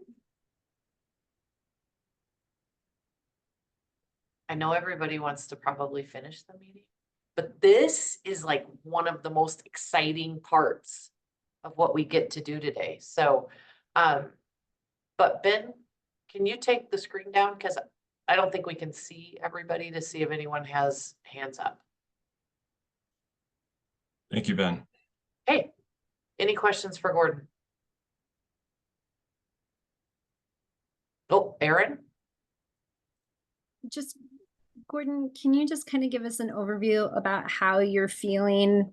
I mean, this is all great news and makes me feel like we're on a good path for, you know, the deadlines of our tranches and the direction that you're going. And I know you're a lot more involved in, you know, the pipeline and the things that may be coming our way that haven't come our way yet and stuff, but is everything looking still pretty positive for, you know, for us being able to continue to have, obviously, fund and get the impact that we want out of this program, but also get, you know, through those federal tranches? Or are we seeing any hurdles or obstacles?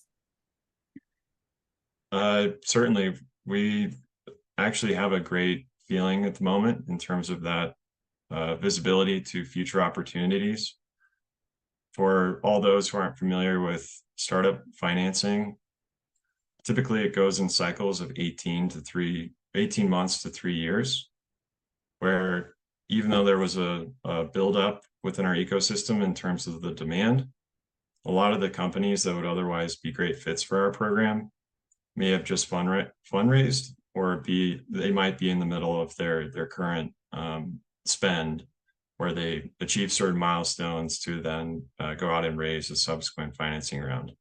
So we are actively having conversations where we do gain a lot of visibility to future opportunities. We don't currently have it integrated into our platform where we track our investments.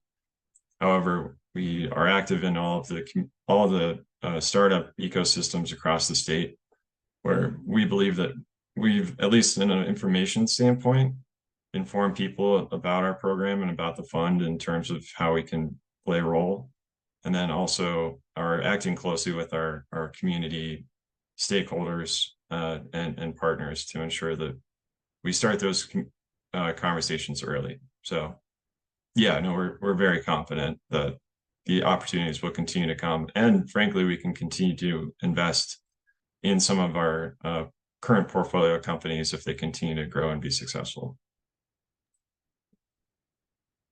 Kathy? Thanks, Kim. I don't have a hand raise thing on, so I'm raising my own hand. So Gordon, this is a question that I have. And are there people looking for funding that are coming in from out of state that want to start venture capitalists in Wyoming? And do we have bylaws that say, okay, if we have to give a certain amount to Wyoming people? What is the situation with that? I may invite Bert to jump in to help steer that response, because this is a very active conversation. However, Bert has been heavily involved with even some of the original crafting of that policy. Yeah. So, Madam Co-Chair, the short answer is yes, we do see outside activity of mostly at this point of companies looking to Wyoming. Right now, we've got enough demand in that pipeline that Ms. Moore was asking about, that we don't need to look at funding any outside of the state companies. And so we're communicating to all of those opportunities that if you relocate here, then we can consider an investment. And that's sort of the line in the sand that we have, partly because from federal Treasury perspective, 90% of our allocation has to be invested in Wyoming companies. The way we designed the program, we've got 60% in direct and 40% in funds. We did that intentionally so that the funds would have flexibility to have a more diversified portfolio and be able to invest outside of the state with 20% of the funds that we invest in their fund. And so if we start using any of that outside of the state allocation on the direct side, it would adversely affect the funds that we're investing in. Does that help? Yes, it does. Thanks, Bert. Yep. Okay, Bert, we should give you an opportunity. I mean, you built this thing initially, and I'm always the one that wants to tell everybody how excited I am that we're doing this, but how about you get to do that this time? Sure. Yeah, I'm extremely excited. I think what Gordon has helped create with the YVC program and our ability to grow an ecosystem. I think him and Rylan just got back from San Francisco, and we heard a lot of great feedback from Treasury and our Treasury representatives on sort of maybe even, and I don't want to put words in their mouth, but maybe even Wyoming being sort of out in front with that group of where we're headed and what we're doing, and sort of how we're driving this forward was really great to hear. And I think we still have a lot of work to do as far as, looking at funds and developing the system, and making sure that we're doing diligence and making sure that our quarterly reporting is all ready. But it's incredibly exciting, and I think maybe most excited about the ability to build the talent in the ecosystem, right? So not only are we trying to build venture and startups, but we're also trying to build the talent pool of general partners and allocators of capital that we didn't have at the levels that we would really like. Erin? Yep. Since you brought up Treasury, can I just ask if they're having if they're still having considerations about our lovely conflict of interest conversations for small states? Gordon, do you want to talk about maybe what you talked with our representatives about, and then maybe we can go a little more broad after that? Yeah, that was a core theme of discussion. It is evolving to something where it's more process driven to ensure that it's navigated and communicated appropriately, particularly when considering to set up such programs as SSBCI. Some of the smaller states, being inclusive of the U.S. territories, they've had to navigate that quite a bit. Some states, as far as I understand, even delayed their SSBCI application in order to address some of the conflict of interest.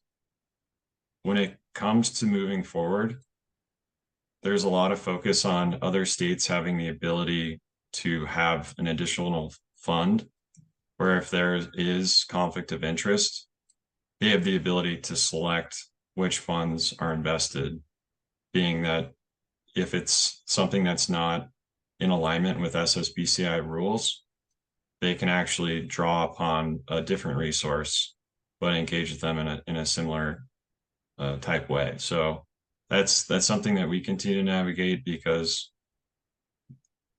we're trying to be incredibly careful, because there is no plan B for us. Whereas even if some other states, being our peers, do trip that line or find a situation where there's no workaround, they do have a backup plan. Well, and to clarify, Gordon, hopefully I'm saying this properly. The reason those states have backup plans is because those states have other funds that they can put into equity investments, whereas Wyoming does not. And that's what makes this really exciting. I can't help myself. I'm just gonna say it anyway. Is the fact that for years we have been working with the AG's office. We've been trying to go different routes, different interpretations. For quite a few years, this board and this staff has wanted to make equity investments. We really felt like it was the way we were going to build capacity in our state. We needed to be a leader. I mean, I go back to all your flywheels, Josh, and the fact that we needed to be driving the train to spur that VC ecosystem in the state and get it more active. So this is the only manner that we could. This is the only piece we could. And praise the Lord, it came when it came. And Bert could jump in and find out everything he could about making it work, and then find Gordon, like a gift from God, to go out and do all of this. If any of you had an opportunity to hear about the YVC conference here in Casper, it was awesome. It was all of the players in this state in the equity investment arena. And they were all together and all wanting to move the state forward in its abilities. And that is exactly what everybody wanted to happen in the first place. So it's incredibly exciting that you guys have had as many deals and seen the deal flow that you have. And it continues to pick up. It's awesome. And Jason Kinsler would be so proud and so excited. And for any of you who didn't have the joy of serving on the board with him, every single discussion, it didn't matter what committee we were in, he would say, why can't we make an equity investment in that? This is just not right. So anyway, way to go, guys. Good job. And with that, wait, Erin, your hand's still up. Did you want to say something? Yeah, I just have one more because, I gotta try and out question Kathy. So, and then I will leave you all alone. Speaking of, I know we're still a while off from any funding sources coming back in, but also knowing that we have an act of Congress in order to handle things once we have, to get to where we want to be once we have money coming in, which is maybe a heavier, harder lift than getting this program off the ground. Can we talk about where, how we are in movement in the directions of, once we get the dollars flowing back, being able to determine how to reinvest or what that's going to look like, instead of them getting caught in a general funds scenario? Ms. Moore, I'll answer generally in that, according to Treasury, returns are still federal dollars until the program ends at year 9. And so they're federal until year 9. So we do. That's a good update. Yeah. And we'll address that as we move forward. But right now, they're federal and have to be used according to SSBCI guidelines under that window. That's awesome.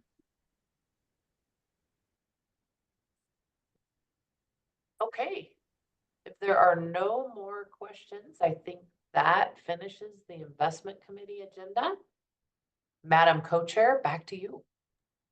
Thank you, Kim. And I agree with Kim about the Casper event. I almost hyperventilated a few times when I was up there because I didn't know what anybody was talking about, but it was a learning experience. It was, I feel like now I can look at some of those charts and say, oh yeah, I understand that, kind of. So anyway, it's another world, but it is an exciting one. So we just have a few other board matters and a few announcements. We have a nominating committee for 2024, and on that committee is a seasoned Wyoming Business Council board member. Aaron is going to be the leader of that team. And I was going to say an old timer on the Business Council board, but I think I'm the only one that qualifies for that.